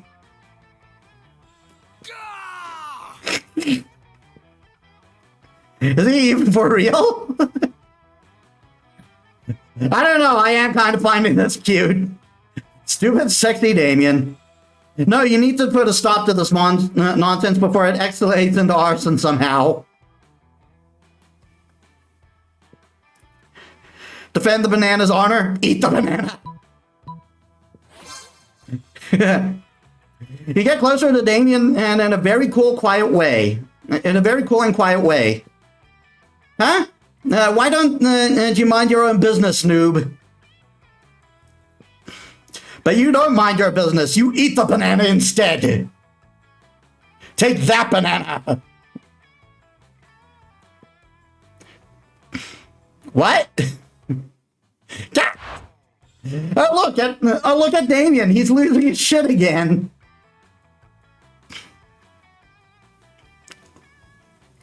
It might have still worked. Yeah, he was bullying that banana, but it seems he's all bark and no bite. Oh dear. Not like Robin, huh? Indeed, Robin seems to be all bi for sure. Why are you blushing when you say that? Liam, why? Kind of sexy. Putting my fan up a bit. It's alluring. Being all bi, not the bullying. Bullying is never alluring nor sexy. Guys might want to cool it. What is happening? I don't know.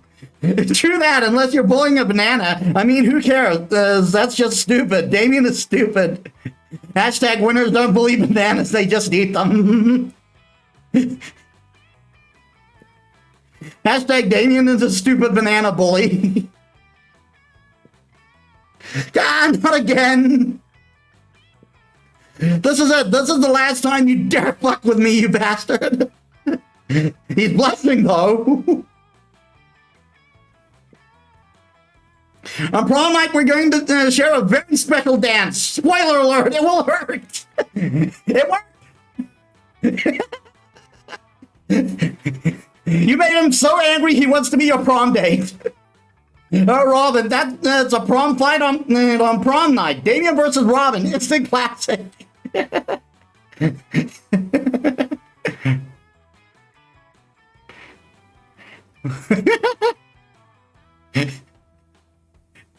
Interesting, I might attend. Damn right, you won't have tickets to watch as I reduce Robin's bones to a sad, shapeless pulp.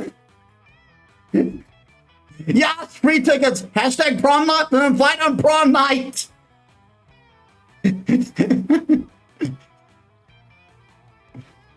And so you led yourself to your own potential death. Nice. At least you gain +3 boldness for doing so of your own volition.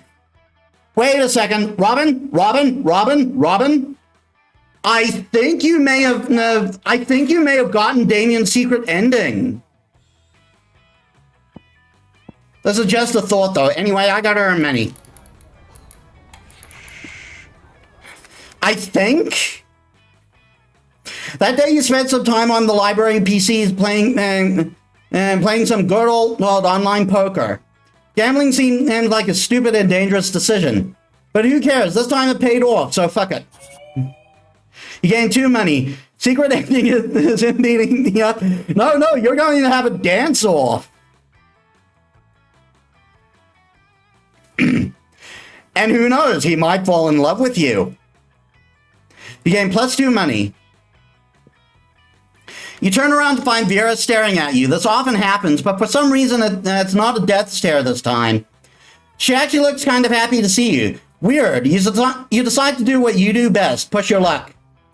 Finally, if you'd taken any longer to come over, I would have had to have my minions drag you here. Listen, my date for tonight was unexpectedly eaten by vultures. Totally not my fault. Anyway, I need to, or maybe that's the path to the normal ending for Damien. A path, at least. Anyway, I need to fill the slot somehow, so I thought maybe you could recommend one of your more attractive friends. Just kidding, darling. You're not half bad. But seriously, meet me at the Thousand Arms at 9:15 p.m. or the vultures will eat me twice today. Did Vera just ask you on a date? She did. This is like Christmas in whatever damn month it is right now. Ironically, it's just after Christmas. But if you don't want this to be more than... oh, you know what I think just happened? I don't think this is like a true end. I don't think this is like a secret ending thing. I think this is like the indication that you... I think these are like the indication that you succeeded. If you don't want this to be more than just a one-time thing, you best come up with an incredible dinner to gift her over. A magic mirror that will always tell her how fabulous she looks. The head of her greatest enemy.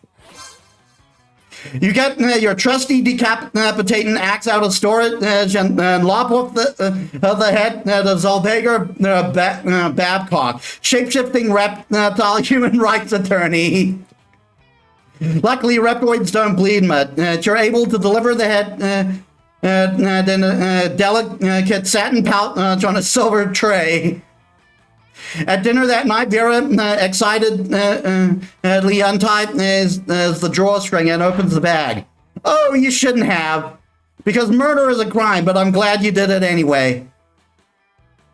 Zalgar had been such a pain ever since he discovered that I don't That I don't pay my child laborers or some nonsense like that. Oh dear.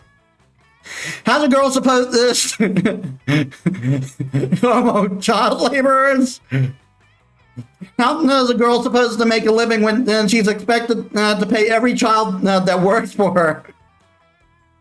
Vera later informs you that her actual greatest strategy is time itself, but you can't decapitate time. Anyway, it's the thought that counts. You gain +2 charm, +1 boldness. Prom night draws near. What's up? Hey there. Let's go. You finally pick up your courage and ask your beloved to go to Monster Prom with you. You're asking me to go to the prom with you? Have you seen yourself in a mirror? Your face is a crime against humanity. Not one of the crimes against humanity I enjoy perpetrating. What? But you first. Bye. Prom with you? How did I lose a second time? Okay, you moved on from this horrible and shameful failure. You became a functional person and even eventually met a sweet banshee named Ash. At least I met someone, and it's actually another one of my favorite monsters, so can't complain. You shared lots of common interests, and after dating some years, you married. One day, in the middle of casual conversation, you mentioned how you couldn't get a date for Monster Prom. Despite your years of happiness, your marriage couldn't endure such a pathetic revelation, and so Ash abandoned you the next day. What? And thus you live the rest of your life alone and sad. Never forget, Monster Prom is the most important thing. All right. You finally pick up your courage and ask your beloved to go to Monster Prom with you. Prom with you? Oh no, did you not make it either, Robin? You dumb fuck. Rad. That's a fucking great idea. Oh no, you got him. Apparently. Are you some kind of genius or something? I'll tell you what you are. My date to prom. Let's make this prom our bitch. Prom night was crazy intense. I'm scared. At one point, a classmate of yours criticized how Damien is always getting into fistfights.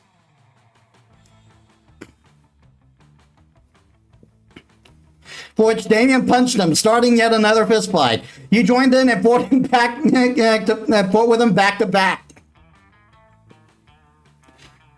It was super sexy choreographed. It was a super sexy choreographed fight, and you even exchanged thrusting glances while watching each other's backs. And that wasn't the only time that night you took care of Damien and rear. Wink. What the heck is this? How did I not get Vera? Did I not have enough money? Best at being disappointed. Most likely to marry Zebra. Oh dear.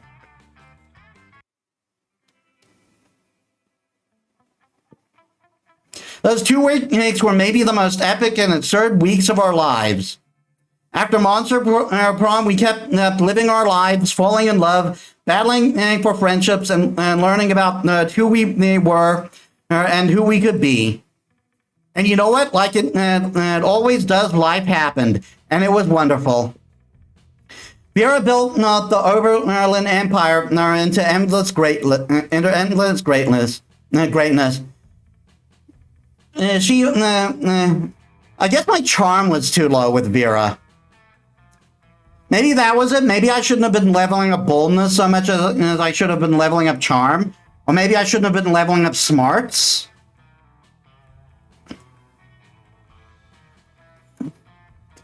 I'll check later. They Yeah, it might have been Charm. Yeah, because she said I was ugly. They own a shameless number of companies. It's known that they're also into lots of sketchy businesses, but no one does anything about it. I mean, who the hell would try to stop Vera Oberlin? Damien found peace in the most unexpected way. He kept punching everything until one day he punched his own anger to death. He's written a book about it. Scott became an athlete not so long ago. He won a prestigious national award for being the best at doing sports. And for those 2 weeks, Monster Prom seemed larger than life. And then it was gone, just like that. The battle for Monster Prom... damn, Damien wrote a book. I know, right? Doesn't seem like the type. The battle for Monster Prom might have ended then, but there were plenty of battles left in that war-cold youth. But once again, we were young and unafraid, and we were ready to start.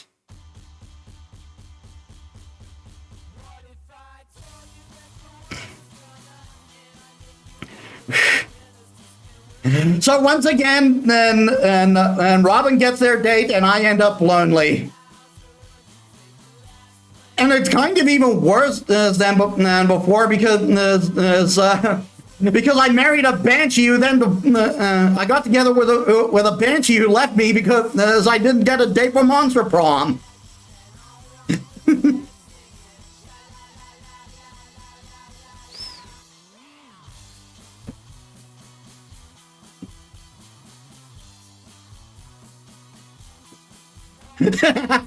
I just noticed the drum set player character. I think Damien is gonna kill me after Prom, though. I think if that were to happen, it would be due to other activities, if you know what I mean.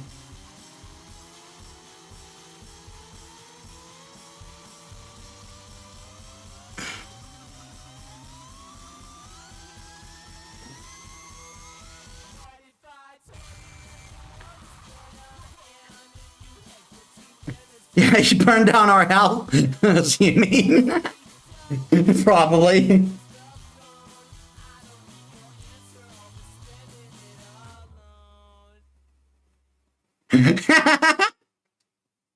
I'm ready to experiment with you. You have unlocked 9 new images in the gallery. All right, so that would be all the time Robin had for this collab. Thank you so much for joining me, Robin, and it's great. It was great playing this game with you again. I hope we get to play together again and another time. It's just too bad that load shedding got in the way and made the circumstances what they were.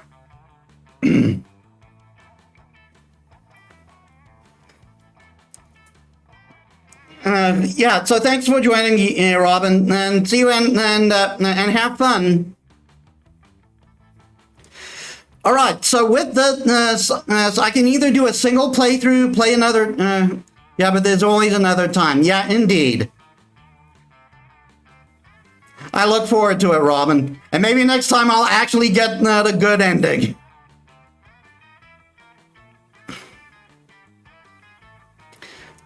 Thanks for the lurk, Robin. Anyway, if anyone else would like to join, and please say so. If you have, you'll need to own the game though. Oh, but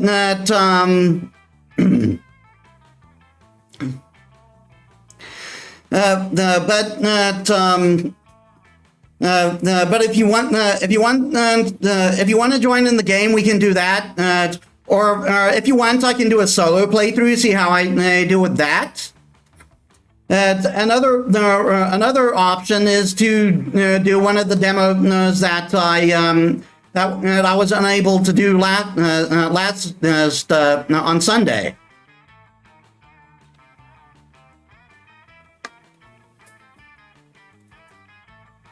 I can't put up a poll though because I need to be affiliate.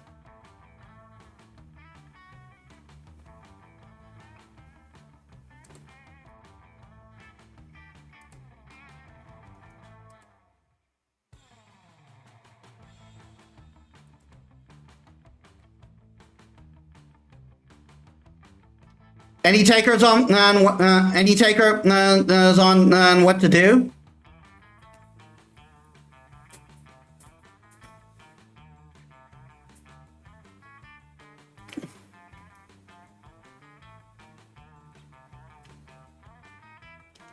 Or maybe we should spin it.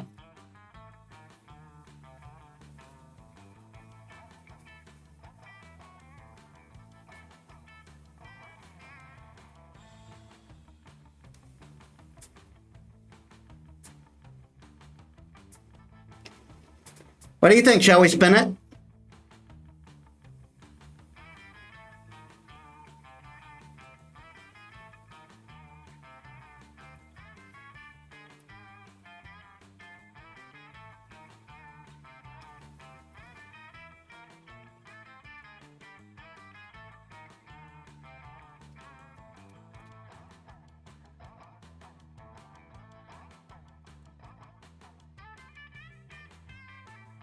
Oh, I completely forgot. Oh no, I did. I did post.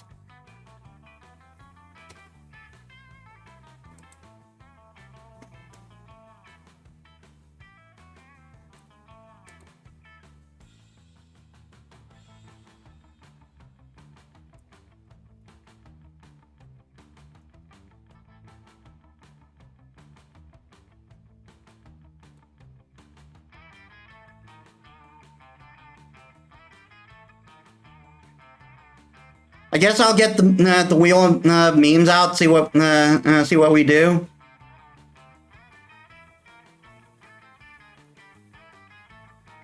Wheel of names, I mean.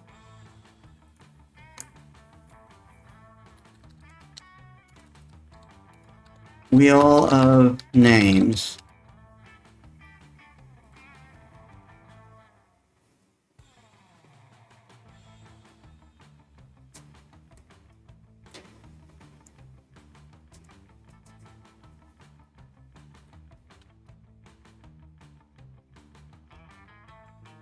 Okay, I'll only put 2 names because if anyone wants to join in and play, now opt out of the chat. It'll immediately overrun the wheel.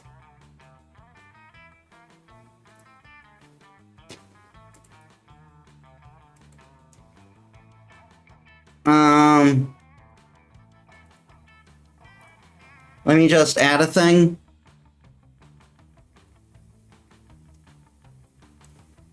Browser, wheel of names.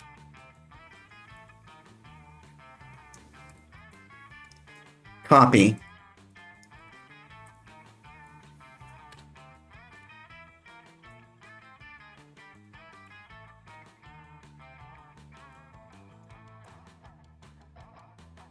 Okay.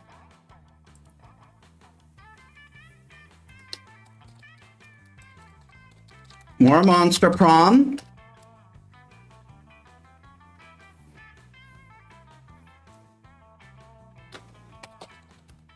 More demos. Those are our only 2 choices. And like I said, if anyone wants to, if anyone wants to play with, if anyone wants to play with me, that'll be the automatic. That'll be an automatic.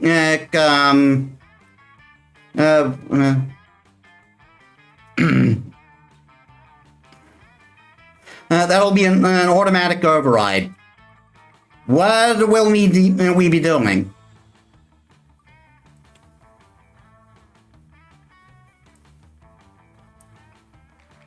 All right, looks like more Monster Prom.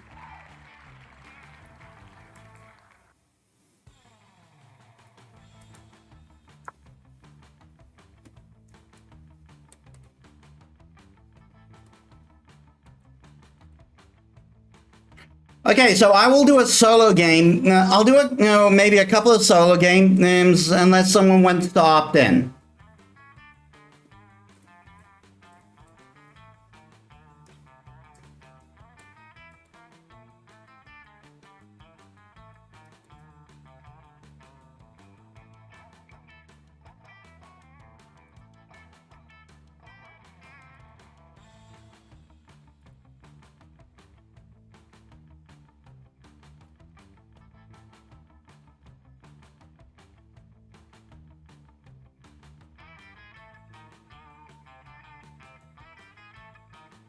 I'm going to take a quick bio break. Though,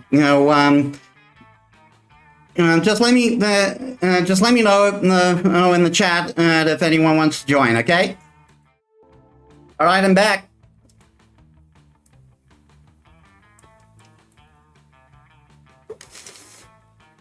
So no one's opted in, so I guess I'm playing solo for now.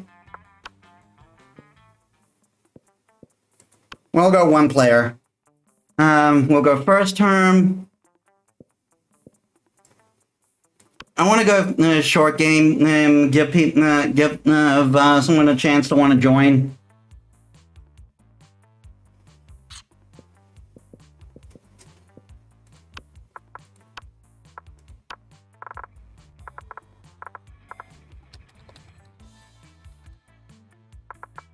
I can't believe I had to call on my ex and in the end it still wasn't worth it. Typical Zeus ruining everything, right? And we had yet to experience the ultimate challenge of Monster Prom. Yay! What?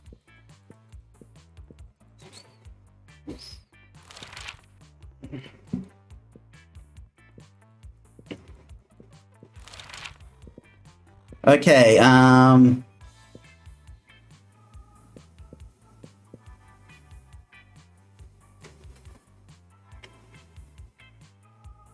let's see. That glorious instant when your friend you built the 100-foot statue commemorating an event, so that in 1,000 years, archaeologists can learn something about the people of our time. What does the statue represent? The glamorous instant when your friend stopped you from texting embarrassing stuff to your ex while drunk.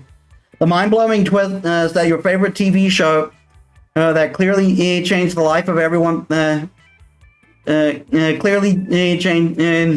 the life of everyone forever, unlike all that boring stuff they show on the news. Your least favorite political figure being devoured by a rabbit rhinoceri, which are covered in badass tattoos. Politics for real.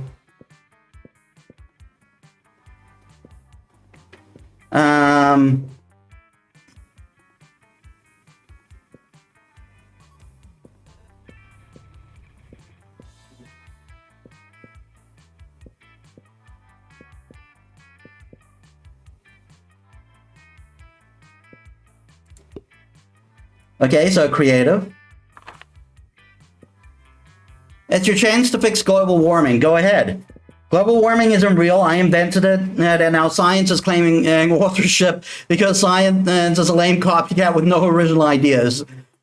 Nah, the world is doomed, but I'll start investing in ships and start a profitable business for the soon-to-be covered in water world. It's time to be the hero. I'll lead a mission to the sun in order to invite the sun to the party of its life. We'll have so many hilarious adventures that the sun will eventually become cooler. Why not? What would be a killer accessory? Shiny armor, a necklace with your own name in case you forget. Coolness itself. Sunglasses at night. Brass knuckles. Fabulous made of the skin of your worst enemy.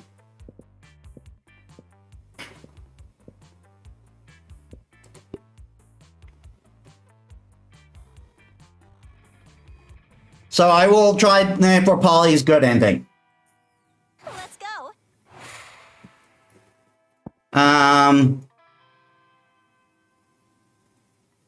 Polly, I believe, needs boldness, fun, and charm, I think. No, boldness, fun, and creativity, maybe. So I'll get my boldness up. That day you skip class and just hang out in the bathrooms because as you respect no authority.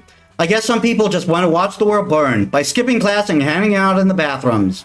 You have 0 shits plus 2 boldness. Later, you're minding your own business when you see Polly floating in the hallway, texting just as you're about to approach her. God, cool. There you are, Polly. I've been following the scent of betrayal. What are you talking about, buddy? I haven't been pulling any pranks at all lately. Some very unfunny person met my sports gear. They put my left sock in my right shoe and my right sock in my left shoe. Does it really matter? Polly, we're best bros and you would never do that prank to me, but I think you did this prank to me. I smelled you. No, you didn't, because ghosts don't have a scent. Maybe not to a normal person, but to a werewolf can smell anything, and ghosts smell like algebra and global warming. Right. Well, if ghosts don't smell, then what am I smelling?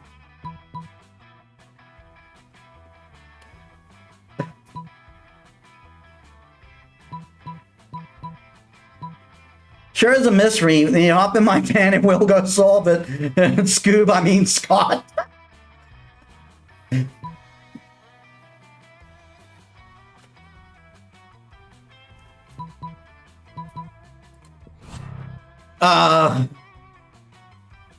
Actually, Spike grows wine. Dude. Lame. Do you know how much product it takes to get fucked up when you don't have a body? A lot, and substances for the unsubstantiated don't come cheap.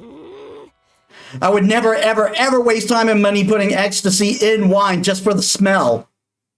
If I made reckless choices like that, I wouldn't have the cash flow to even float into a Victoria's seance, much less buy anything. Tried and failed.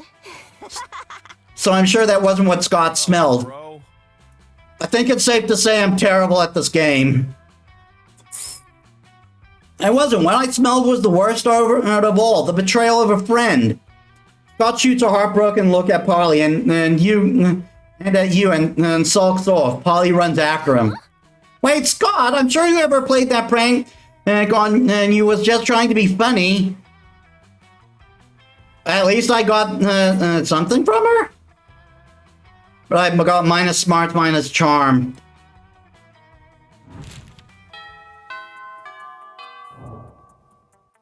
Let's go. Scott and Polly are sitting together, laughing their metaphorical asses off. Do Damien, do Damien! Grr, I'm Damien, look at my stupid red face. I use violence to cover up the fact I've been brought up to revere a toxic version of masculinity, which has alienated me from my own true emotions. You sound exactly like him. Okay, you do Vera. I'm Vera. I'm very smart and my hair is pretty and all my friends look up to me because I am a strong, independent woman. Scott, I'm not sure you understand how impressions work. I'm not Scott, I'm Vera. You can tell because I said my name just now. Okay, what about you, Metis? You got good impressions? Just one, but it's a real doozy.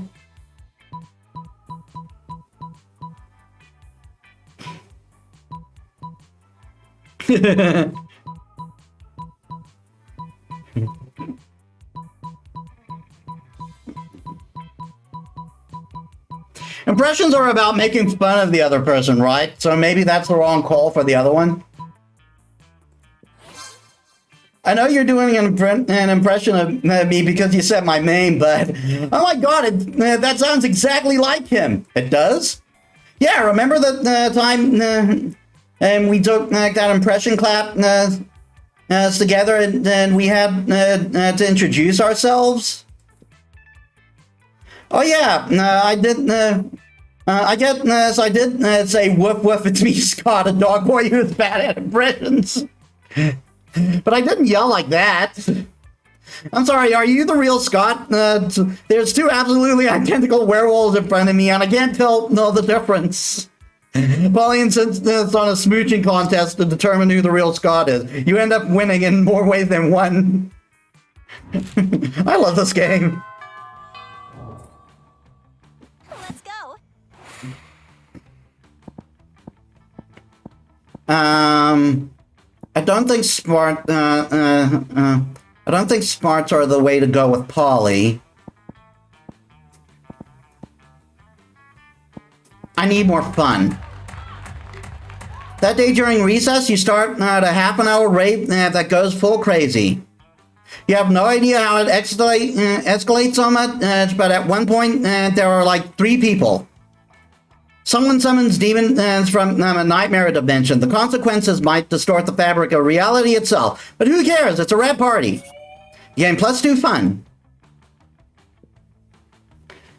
You're just getting ready to leave when you get a text from Polly. Hey baby, let's party. How can you refuse such a formal missive? You track her down immediately. Yep. Hey, you got my text. That's good because I need some help brainstorming. I'm going to a party tonight, but I'm pretty sure it's going to be lame, and that needs to change. See, it's a costume party, you know, where everyone dresses up in their favorite humans. I'm going as a sexy tax attorney, but I'm not sure even the sexy tax attorney can rescue this party from the depths of lamitude. So, got any ideas to spice things up? Oh, you got some ideas, and they're the spiciest. Spike the punch with Mandrake root, and it turns into it turns monsters into actual humans. Okay, you go as a sexy tax attorney, and I'll go as a tax evader. Oh dear. The Mandrake root sounds like a Polly thing, though.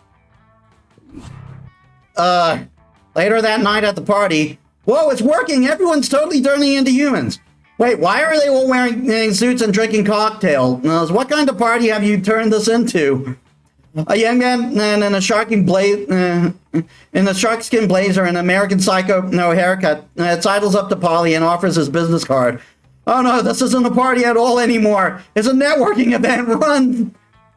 You try to follow Polly, and she phases right through the door, leaving you stuck in a conversation about grain subsidiaries.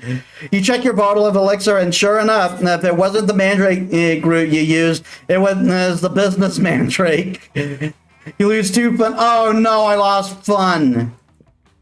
I lost the fun I gained. Let's go. Ugh, I'm doing terrible. Let's regain that fun. Explains that he is worried that people are used to calling him Yuan the small magical cat, and now everyone defines him only by his size, magicality, ethnicity, and species, and he's more than that. You correct him. You don't see him in such simplistic terms as convenient definitions. It's just that there are around 23 other different wands in the school, so adding all that to his name is quite necessary. You tell him you'll never forget about him and the crazy adventures you both lived together in Monster Prom prequel Monster Middle School. You have a great time remembering those fun, crazy stories that never came out. You gain +2 fun. You see Polly looking unusually depressed. She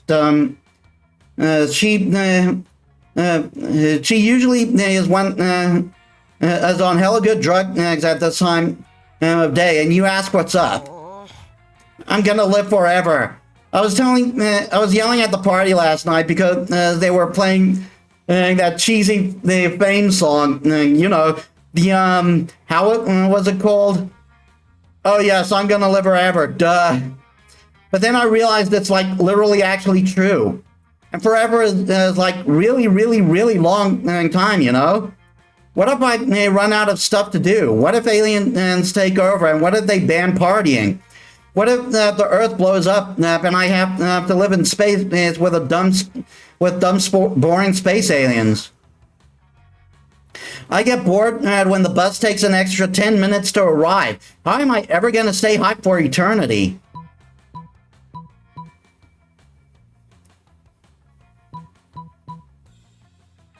Meth.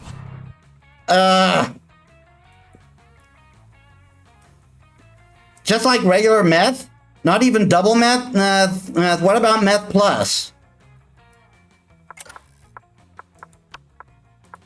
Don't judge me.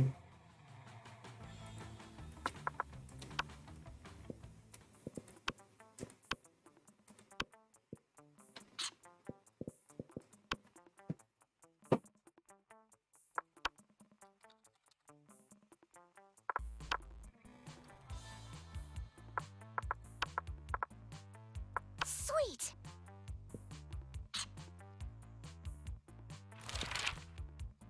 We're going to win the lottery. I am going to get one good ending in this game. Phone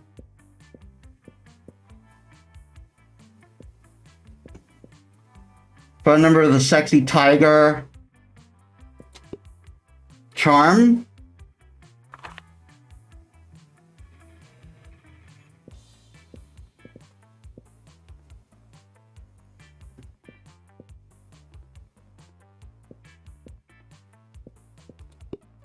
Fun.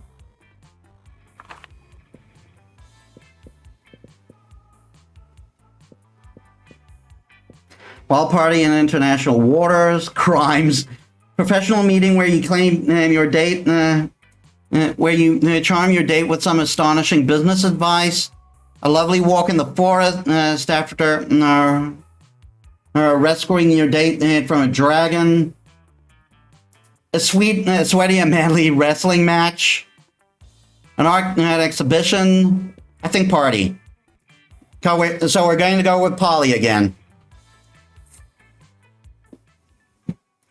Okay, where are my stats at?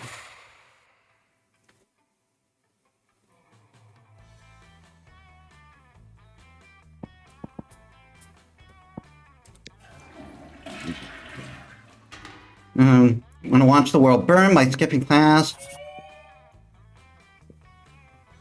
In the wake of all that, you hear Miranda and Polly discussing a party. Oh, Polly, I'm terribly excited about your upcoming party.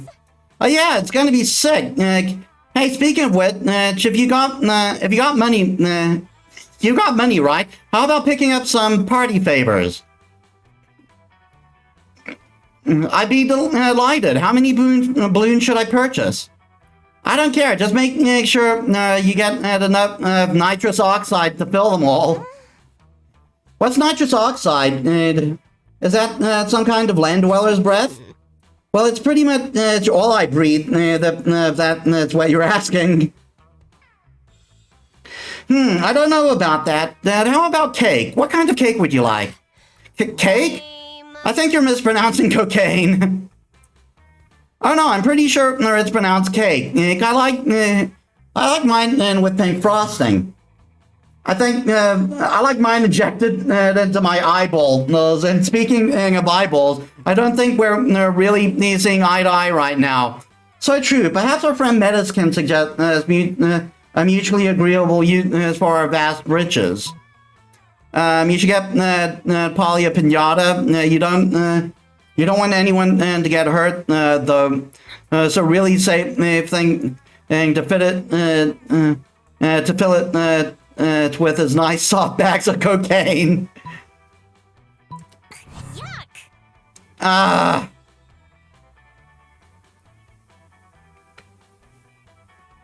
Wait, is Polly creative? Is Polly creative, fun and bold?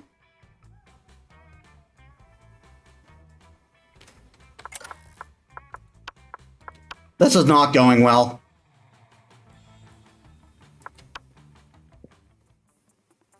Oh, I already have the game.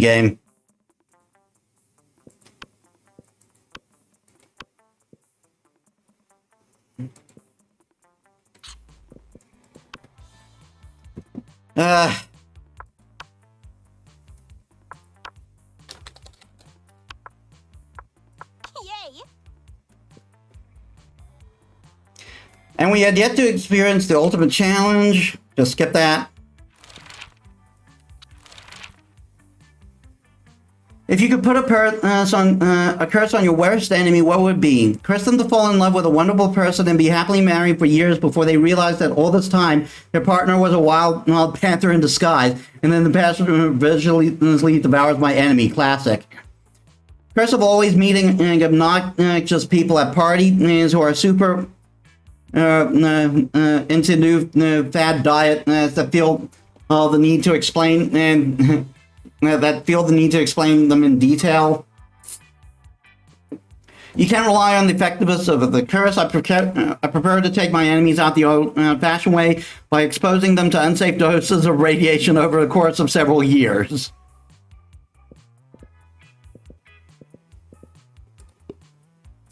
Bold.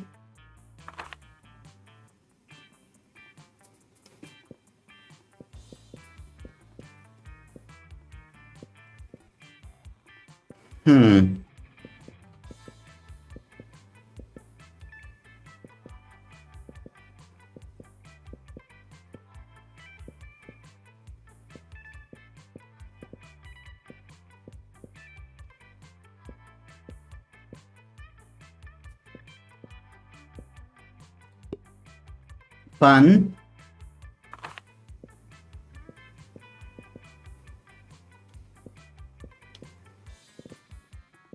I guess we're going poly.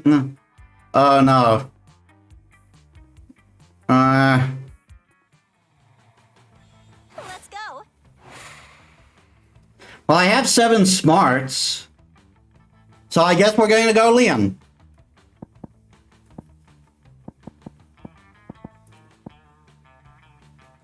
But what else do I need for Liam? I guess creativity? Maybe boldness?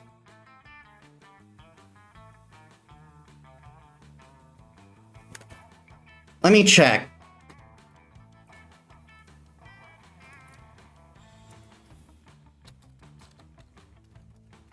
Monster Prom quick stats.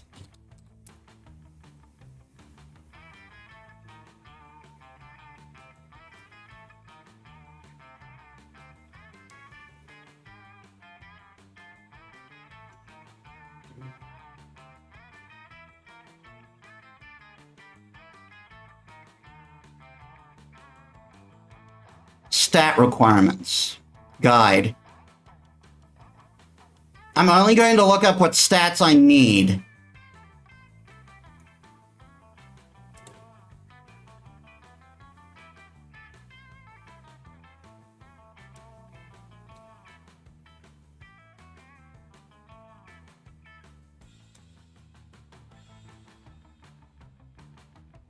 Okay, so...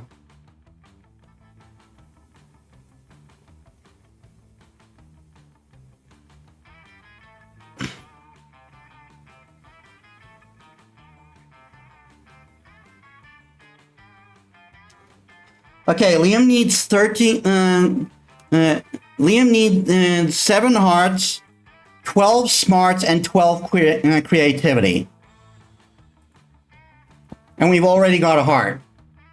So I need to really get that creativity up, but I'm also got to get smarts up.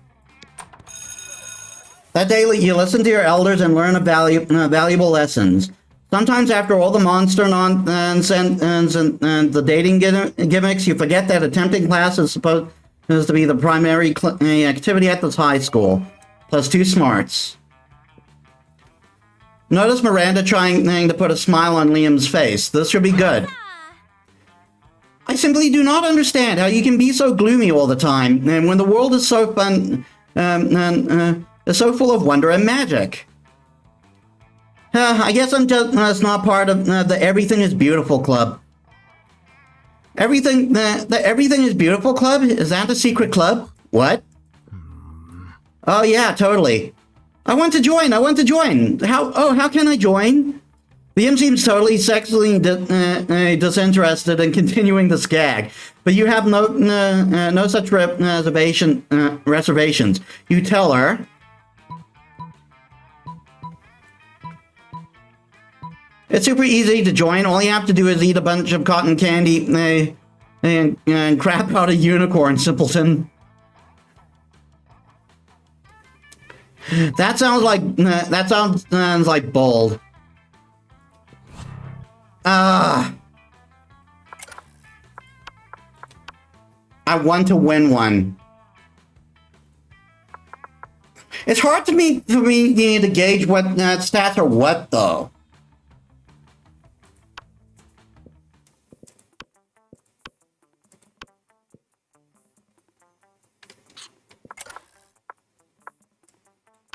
Oh, what? No.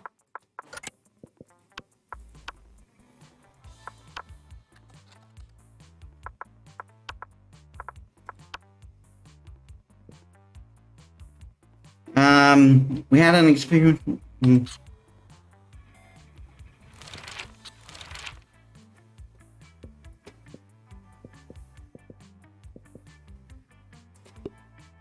Okay, smart.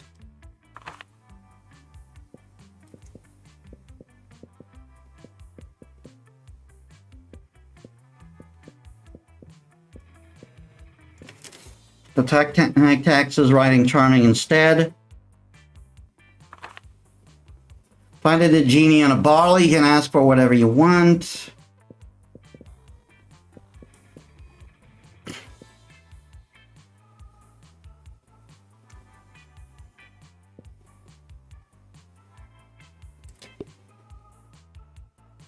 So we're going to go for Vera.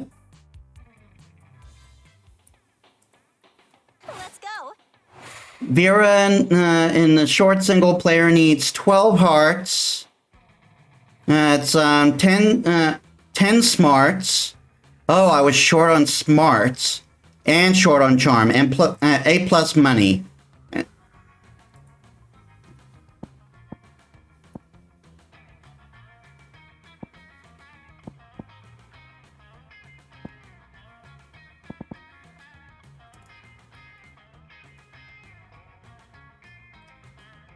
Let me put that there.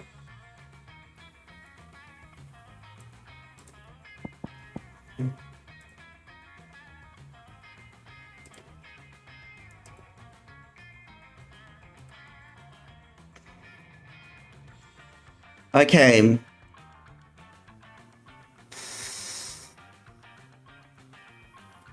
$12 hearts, 10 smart,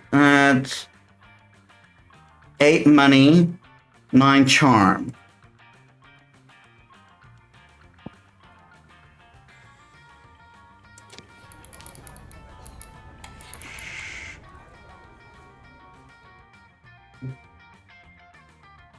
That day you spent some time on the library's PC managing your start kicker. Kickstarter. You deceived lots of people with a sensationalized video and impossible promises. Nice. You gained 1,000 money, but almost everything goes to cover cost, so you keep only 2 money.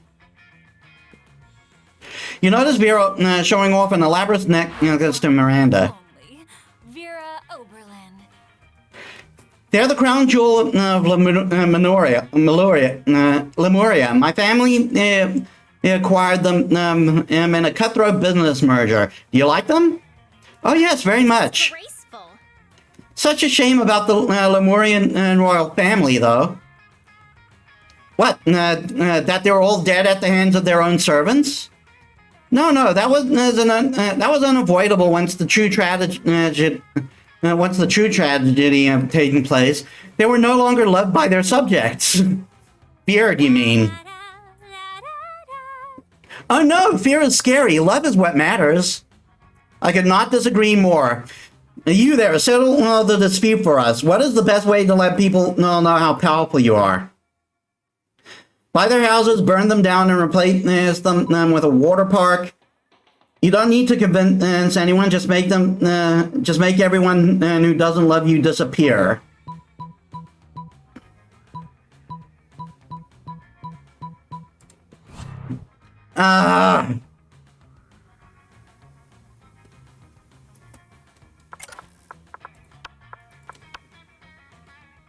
I want to win one game. And I'm not going to do that at this rate.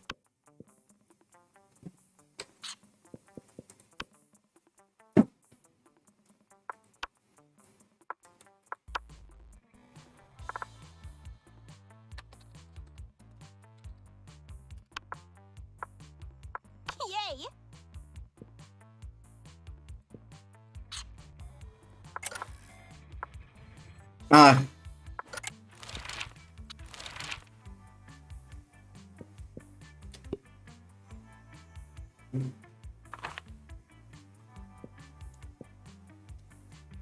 Be a visionary. What's the next big social media craze? Is B. Greek Agora. It's like the little Greek Agora is reinstated in our cities, places where philosophy and art are discussed by greater minds. That's social media I want to log into.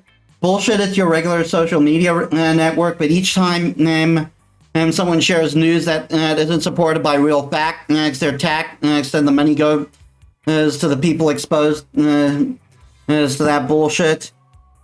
Robert, from now on a social media, a socially awkward guy named Robert will do everything he's commanded to do through the app, not by its users.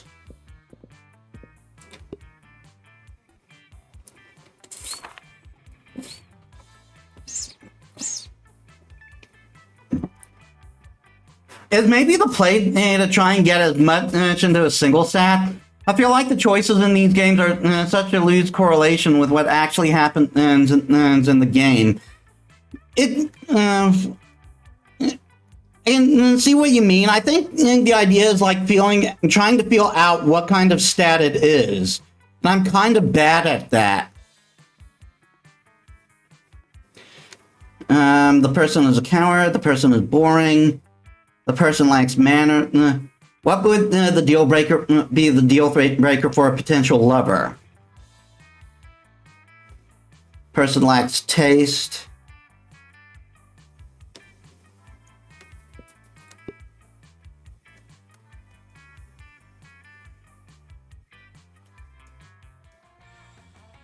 Let's go. Okay, I got 9 smarts.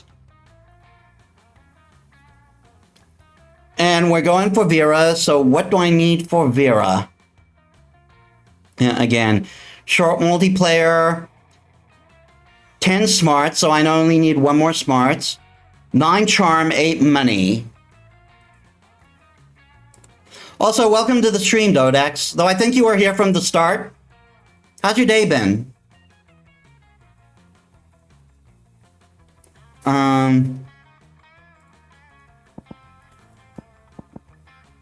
Okay, I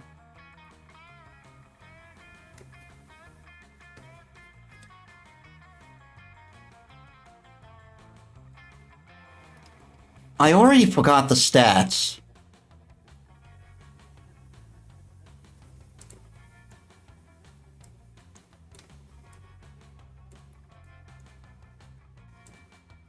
Let me do that so I can keep it.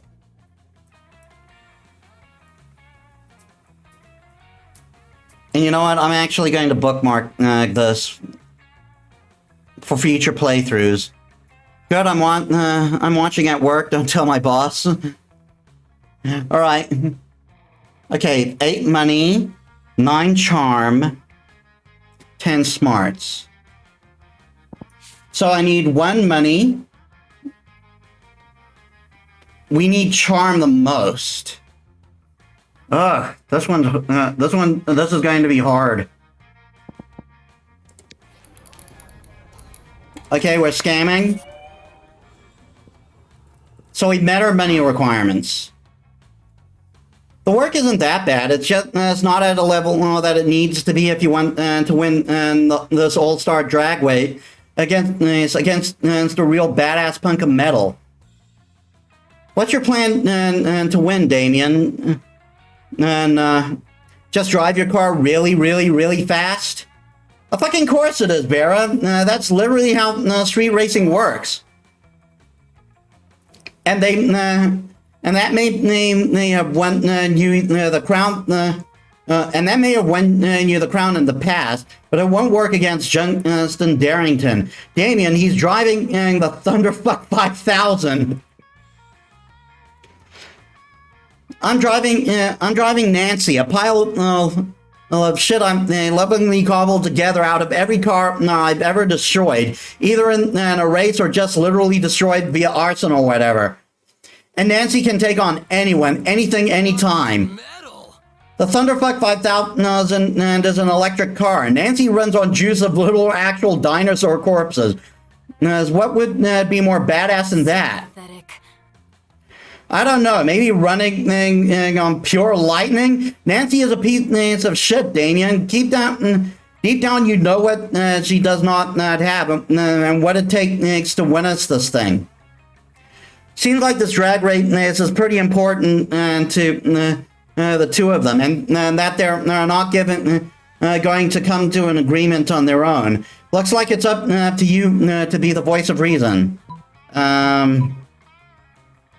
Attitudes is everything, but Nancy will never embrace or interfere with all of Vera's criticism. Vera, you're right. Nancy is amazing, but she can't quite make the grade. We need to crossbreed her with a faster car. Yes! Perfect. We can get a brand new qualified race car, and Damien can still feel like his shitty subpar car is useful. Nancy is a thing of beauty and grace, Vera, but as long as her genes that live on and in whatever machine I drive to victory, the plan A is A-okay with me. The three of you get to work setting up what could easily be considered one of the most impressive and high-tech car crossbreeding programs in the country. How does that even work? You find a very shiny red electric limousine to serve as Nancy's stud and start the breeding process along, which mostly consists of making the car as a reservation at an appropriately fancy and expensive restaurant, loading up their CD players with smooth jazz. Sometime later, Nancy gives birth. Don't ask how, not important, to the ultimate race car. Look at what we made. I mean mostly that Nancy and El Diablo made, but we helped get them there. Oh, not bad. Yeah, honestly, this car is a masterpiece. I've been looking for my next business venture, and I think I may go into a high-end race car breeding. People make thousands off of breeding horses to rate, and horses want to fuck. How hard could that be? By that logic, I bet I could make millions breeding racing cars. You totally could. I'd be your first customer. You already were. I'll send you your invoice later. Well, looks like Damien had the race in the bag. Vera has a new business venture, and the world has a new species of super race car. Gain 2 boldness. Nice. Boldness is one of her... Oh no, charm is the stat I want. And that's what I'm weakest at. Plus 1 money, and kickback from Vera, which comes from a genuine smile on her score.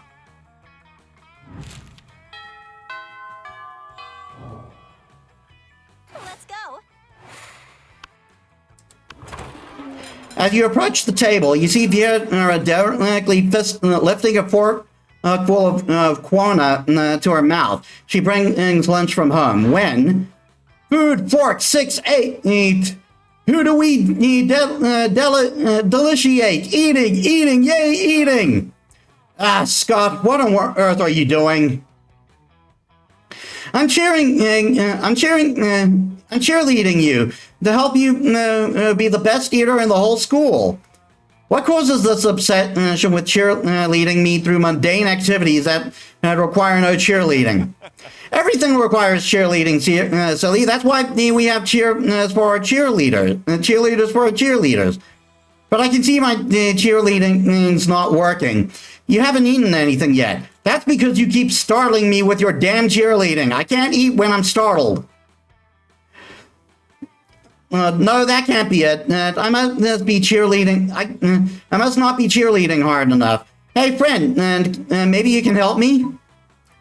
You shouldn't be cheerleading for Vera to eat food. You should be cheering for food to be getting eaten by Vera in the walk-in freezer.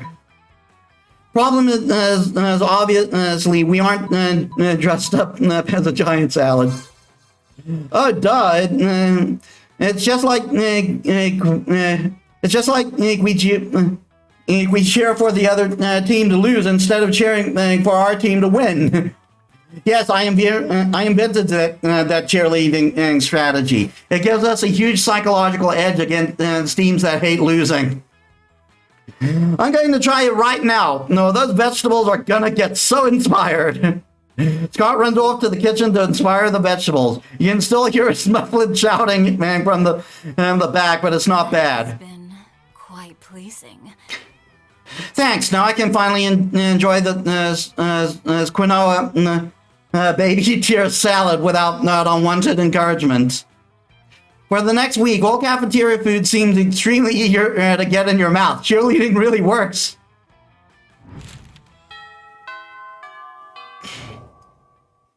Let's go. Okay, we've got money. We got the money. We got the. I feel like I need charm less. Charm is the gem, right? Yeah, charm is the gem. But I do need to get smarts eventually. What's up? Ah, darn it. No refunds.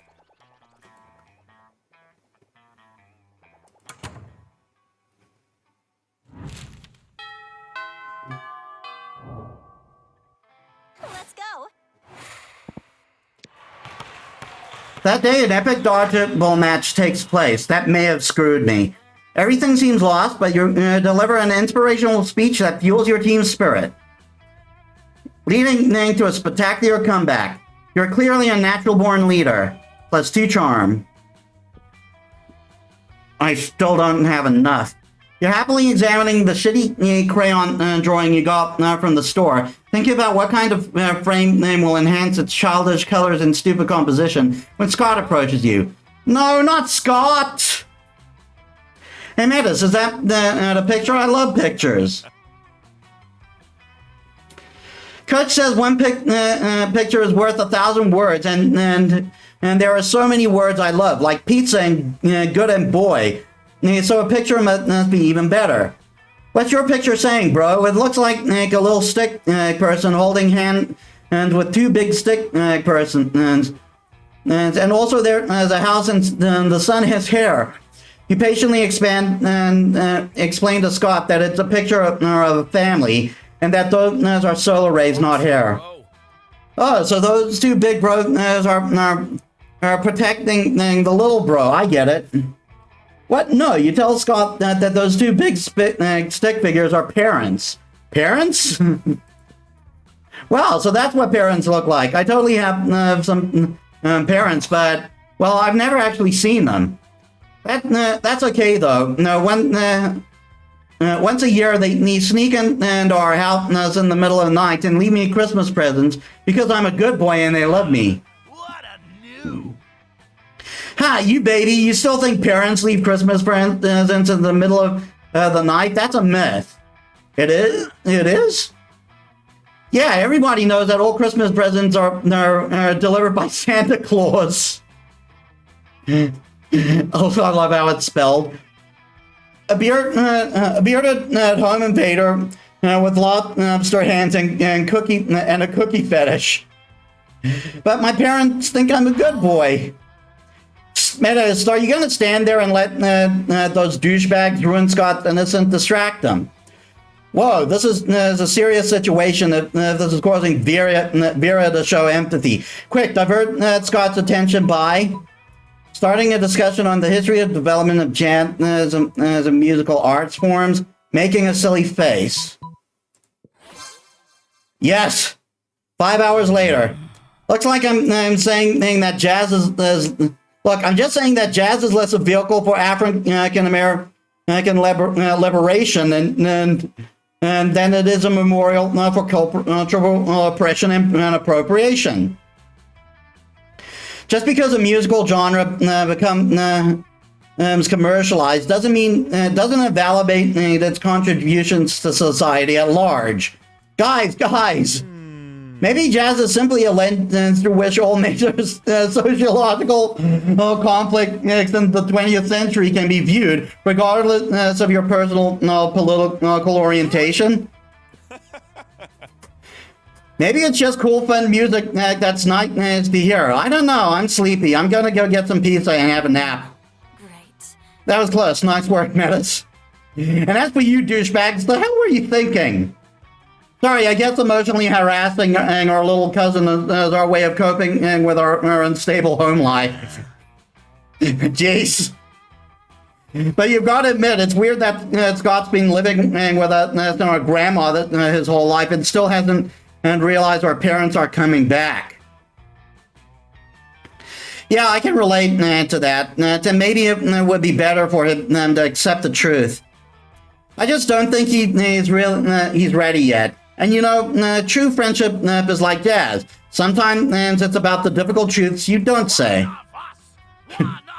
You're right. Thanks for helping us keep the lie alive, Metis. You're a true hero. Through your good deed, you gain 2 creativity, 1 charm. Nice. So I got extra charm. I got less charm to get.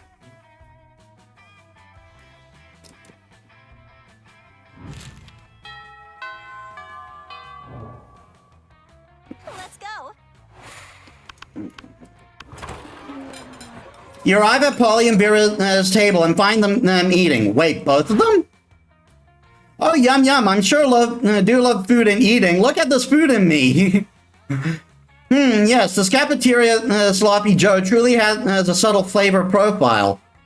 Finally, you notice the cause of this absurdity. A well-dressed businessman sitting next to the table watching both women intently. Oh yeah, I know you like this, baby. My eating is realistic and erotic. Be cool, Polly. The man wants to pay us for eating in front of him, not screaming about eating. Is this not what eating is? I forget. While Vera tries to explain eating to Polly, the businessman slightly approaches you and gives you a small bow. Much obliged, friend. And he says in a soft voice, Are these two fine ladies your friends? I must confess that I have searched far and wide for a suitable candidate to fulfill my rather unusual fetish. Paying a student at high school for monsters to eat food while I watch politely from a distance. But I find myself unable to choose which one of these two beauties to hire. The snake-headed one possesses a certain grace. Yeah, pay me, motherfucker. Pay me to do a thing I was going to do anyway. But the translucent one has such passion. I don't even want the money. This is just fucking weird and I love it. In your opinion, the businessman finishes. Which would be the wiser choice on my part? The Gorgian, obviously. Look how many mouths she's got on her head. The businessman shakes his chin and nods. You have a point, he says. The ghost only has one mouth. Also, food seems to go right through her. This Gorgon, meanwhile, has countless mouths, which I value. Value is right, Pervo. 1,000 in cash up front, and you pay me for all my meals, and you give me your pants. Holy shit, he's doing it. He's getting naked. Well, there goes my say-so status again. Vera's able to convince the businessman to pay for a fancy dinner for you and her. It's a little creepy with them watching the two of you, but you get over it.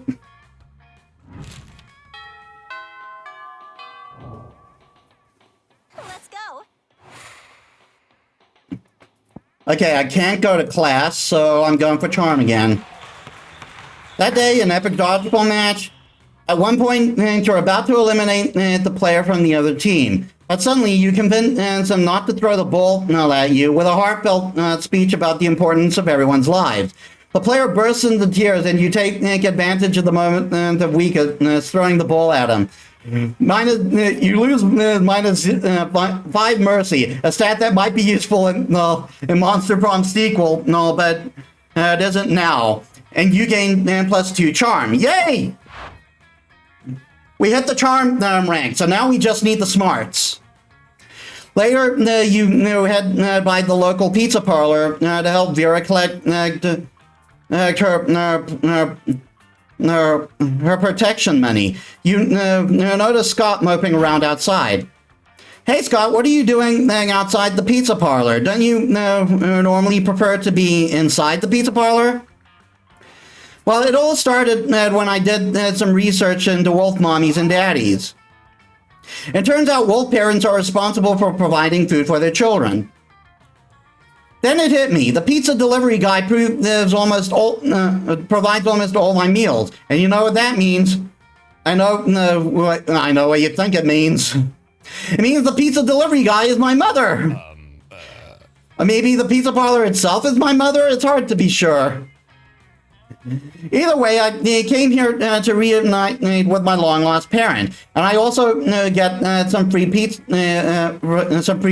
hopefully. But they threw me out. Apparently, I'm not the first person to claim to be related to one of their employees in order to get a free pizza. I don't want to be separated from my mama, though. Please help me.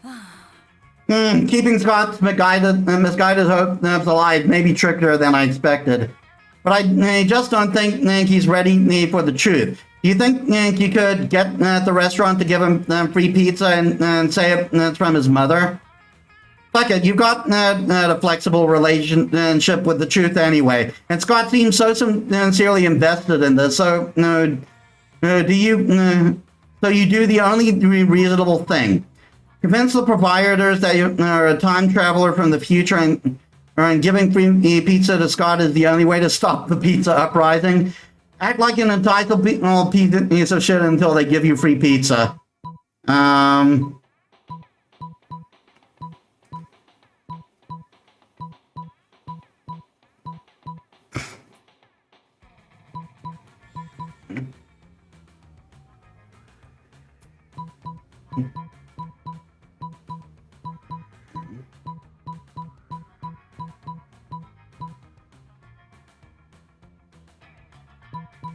I don't know which one to go for.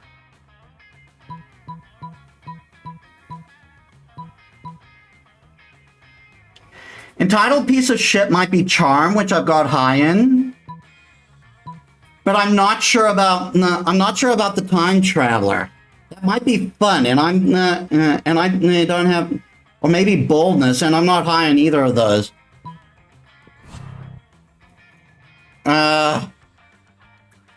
Well, and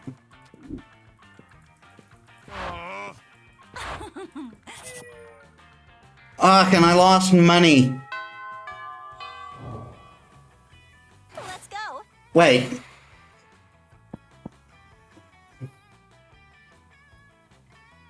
I didn't lose charm. I just lost money, and I'm still in the green for that.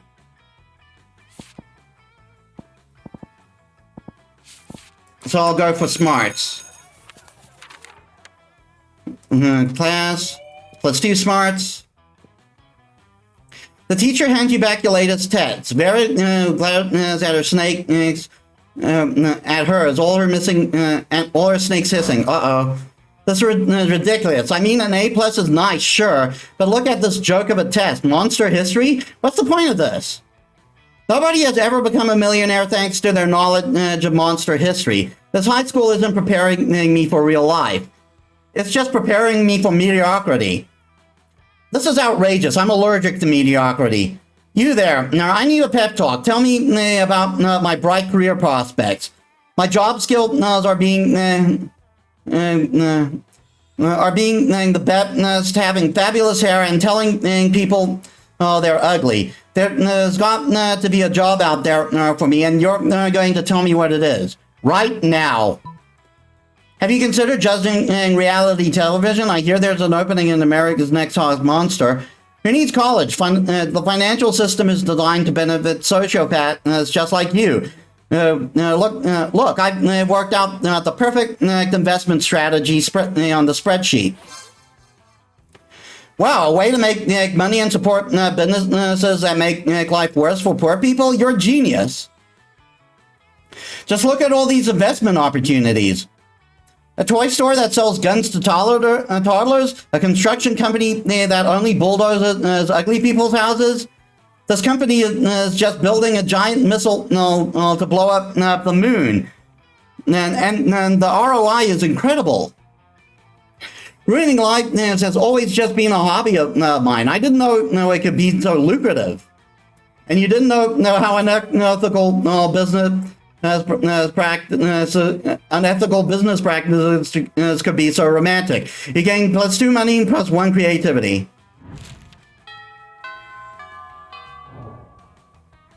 Let's go. You arrive at your chosen table to find Miranda folding napkins at Vera. What's that, folding napkins at Vera? Do you want to know what this one is for, Vera? No. I take that as a yes. It's the rose-shaped napkin and fold this for birthdays between the ages of 16 and 22.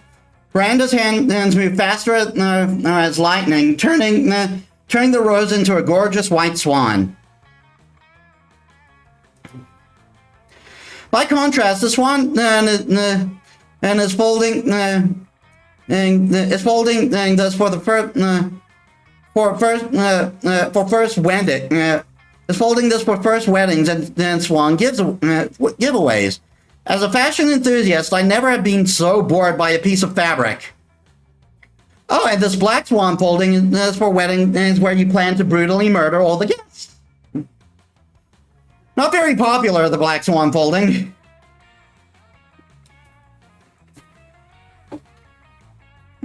My fan somehow moved.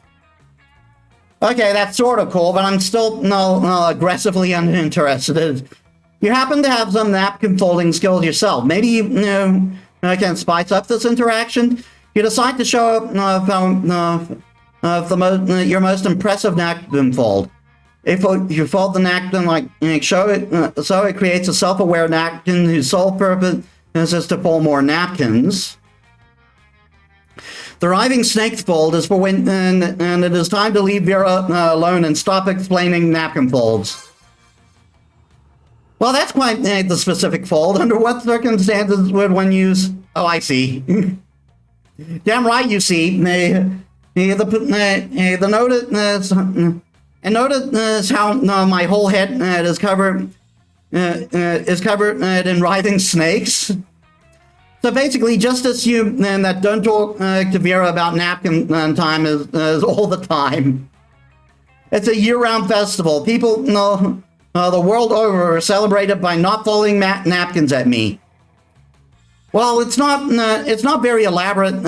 It's not a very elaborate napkin fold, is it? You explain that your fold lacks in complexity. It makes up for what the 12 ounces of cobra venom it can spit at will. Right. Well, no, I see.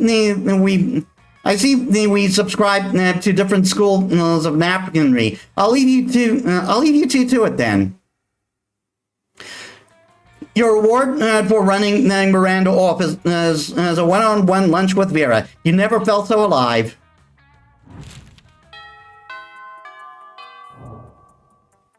Let's go. Okay.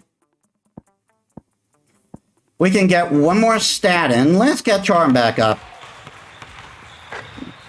Amidst the battle, a fellow player seems utterly discovered. He thinks she's not worth anything at dodgeball. She thinks she's not worth anything at dodgeball, and she attempts to throw the ball at herself. He explains to her that the many ways he thinks she's unique and wonderful, while also defending the many pleasures in life. With your help, she's capable of finding reasons to keep playing against the sense of self-worth. Again, one BFF, sadly, she's not part of this game, so that beautiful friendship will take place off screen and to charm. Hey, Metis, remember that one time at that party where you explained to me in great detail your brilliant and secret of the business world? Holy shit, you do not. And that doesn't sound like your area of expertise at all. You must have been pretty drunk. But it's Vera, so you smile and nod.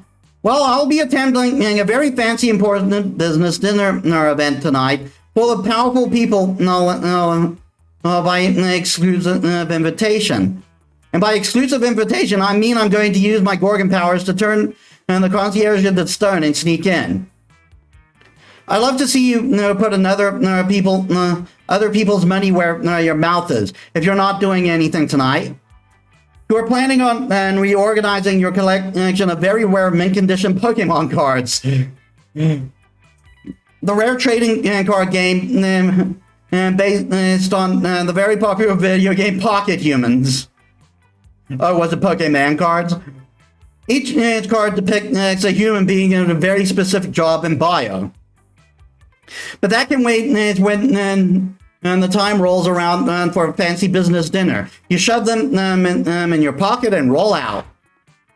Metis, over here. Glad you can make it. I've been raking in business cards hand over claw so far. I beat Gertrude Gorgonzola, the Diamond Tampon Tycoon, and Reike Bebop, the social media influencer rapper robot.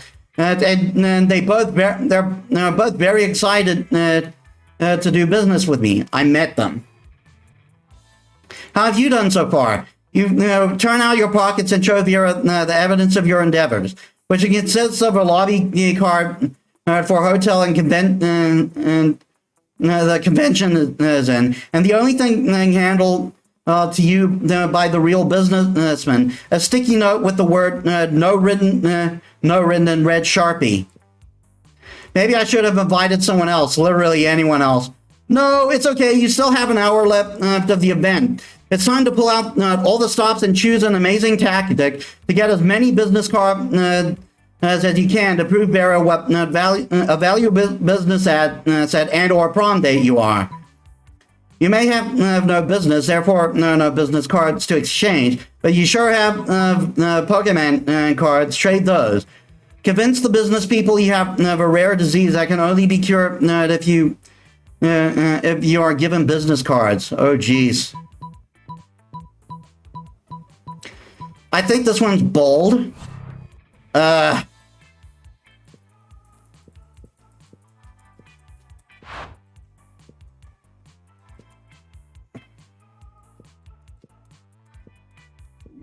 may have failed.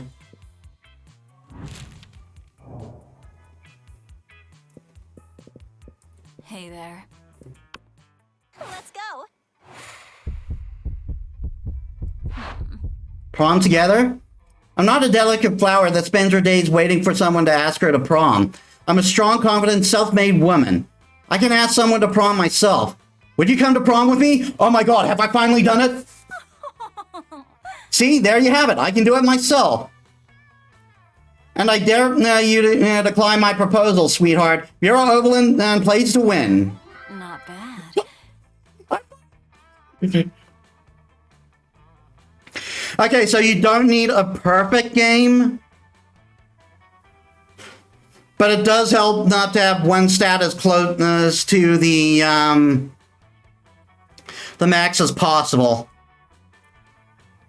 The prom was also a bit short. Vera took tons of selfies of the two of you, and at one point she revealed her true intentions. Perfect. Now we have a solid alibi for what we've been doing tonight. Now the real party can get started. And then you spent the rest of the night mercilessly hunting down her most hated enemies. She taught you how to properly use a sniper rifle, and it was a super intimate and flirtatious. The bloodiest bonding experience ever.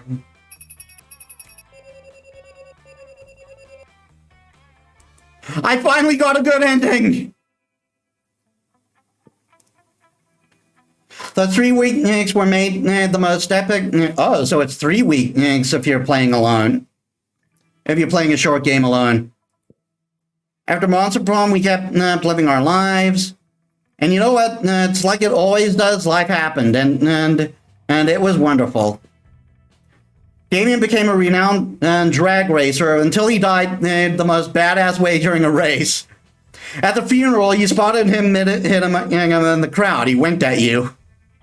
Vera kept being fierce, strong, and stunning. Some haters went and said adult life would put that mean bitch in her place. But you know what? Vera ended up making adult life her own bitch. Polly's drug cook skills proved useful, and she became a chemist for the pharmaceutical industry. But in her free time, she still cooks the real shit. Her greatest intention so far are watermelon flavored ecstasy and the thing called LSD, LS dope.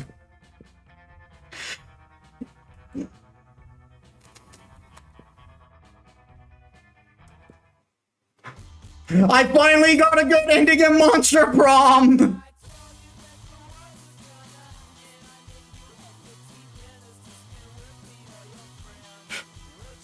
Got Mike Monra over there.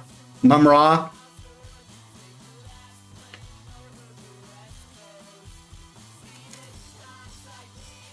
Oh, are these side characters actually based off actually based off characters from other properties?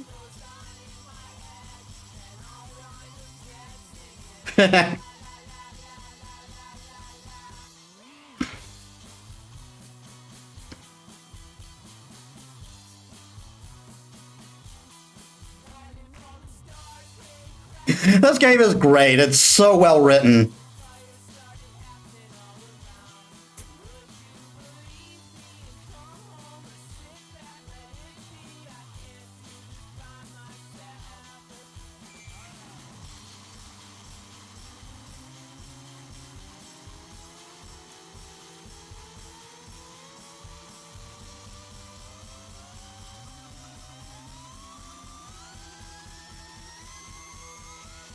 And I definitely have a love for Monster. It's like,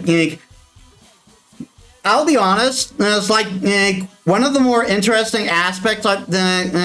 Monsters are like the more interesting aspects of mythologies I've found, and more so. Aww, aww.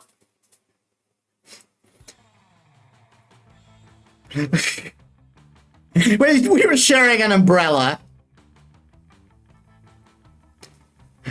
But yeah, I do have a love of monsters. I find monsters more interesting than the heroes when it comes to mythology. Especially in like Greek mythology. And Medusa was a big part of that. Because I became a fan of Fate. And when I found, and one of the servants is Medusa, she was labeled as chaotic good. And I thought that was interesting.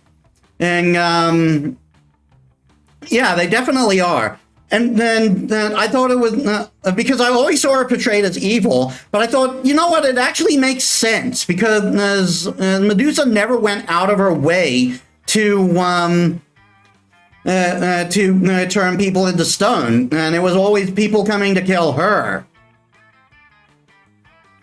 And that's how like I became interested in monsters, and Medusa became one of my favorite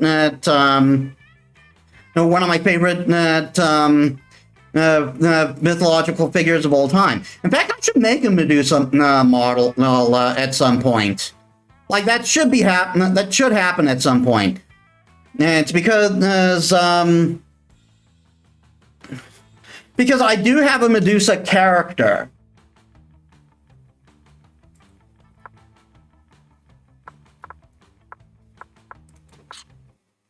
But anyway, we are a bit long in tooth. I kind of went nuts trying to finally get a good ending.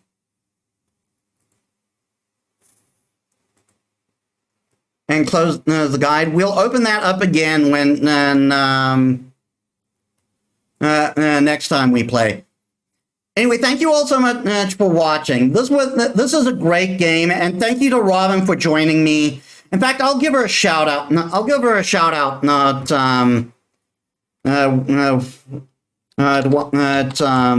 in the meantime.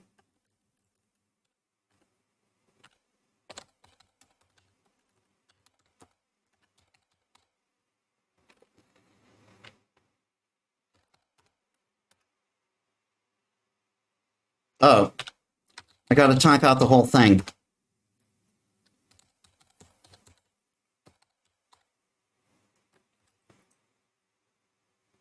Yeah, so this was fun. Thank you for joining me. And I shifted. We are going to continue Final Fantasy VIII next. I have shifted that over to Saturday. Since this technically counts as the Friday stream. And on Sunday, we'll do Crosscode. And, okay, so... Oh, no, not edit. Okay, let's see. Open that... no, not edit. I want to open up Raid. Raid channel. Who do we have to raid? Kyrie's still playing Coffee Talk, so let's raid her. All right, thank you all so much for watching. I'll see you all in the next one. And this is Metis Balaska signing out.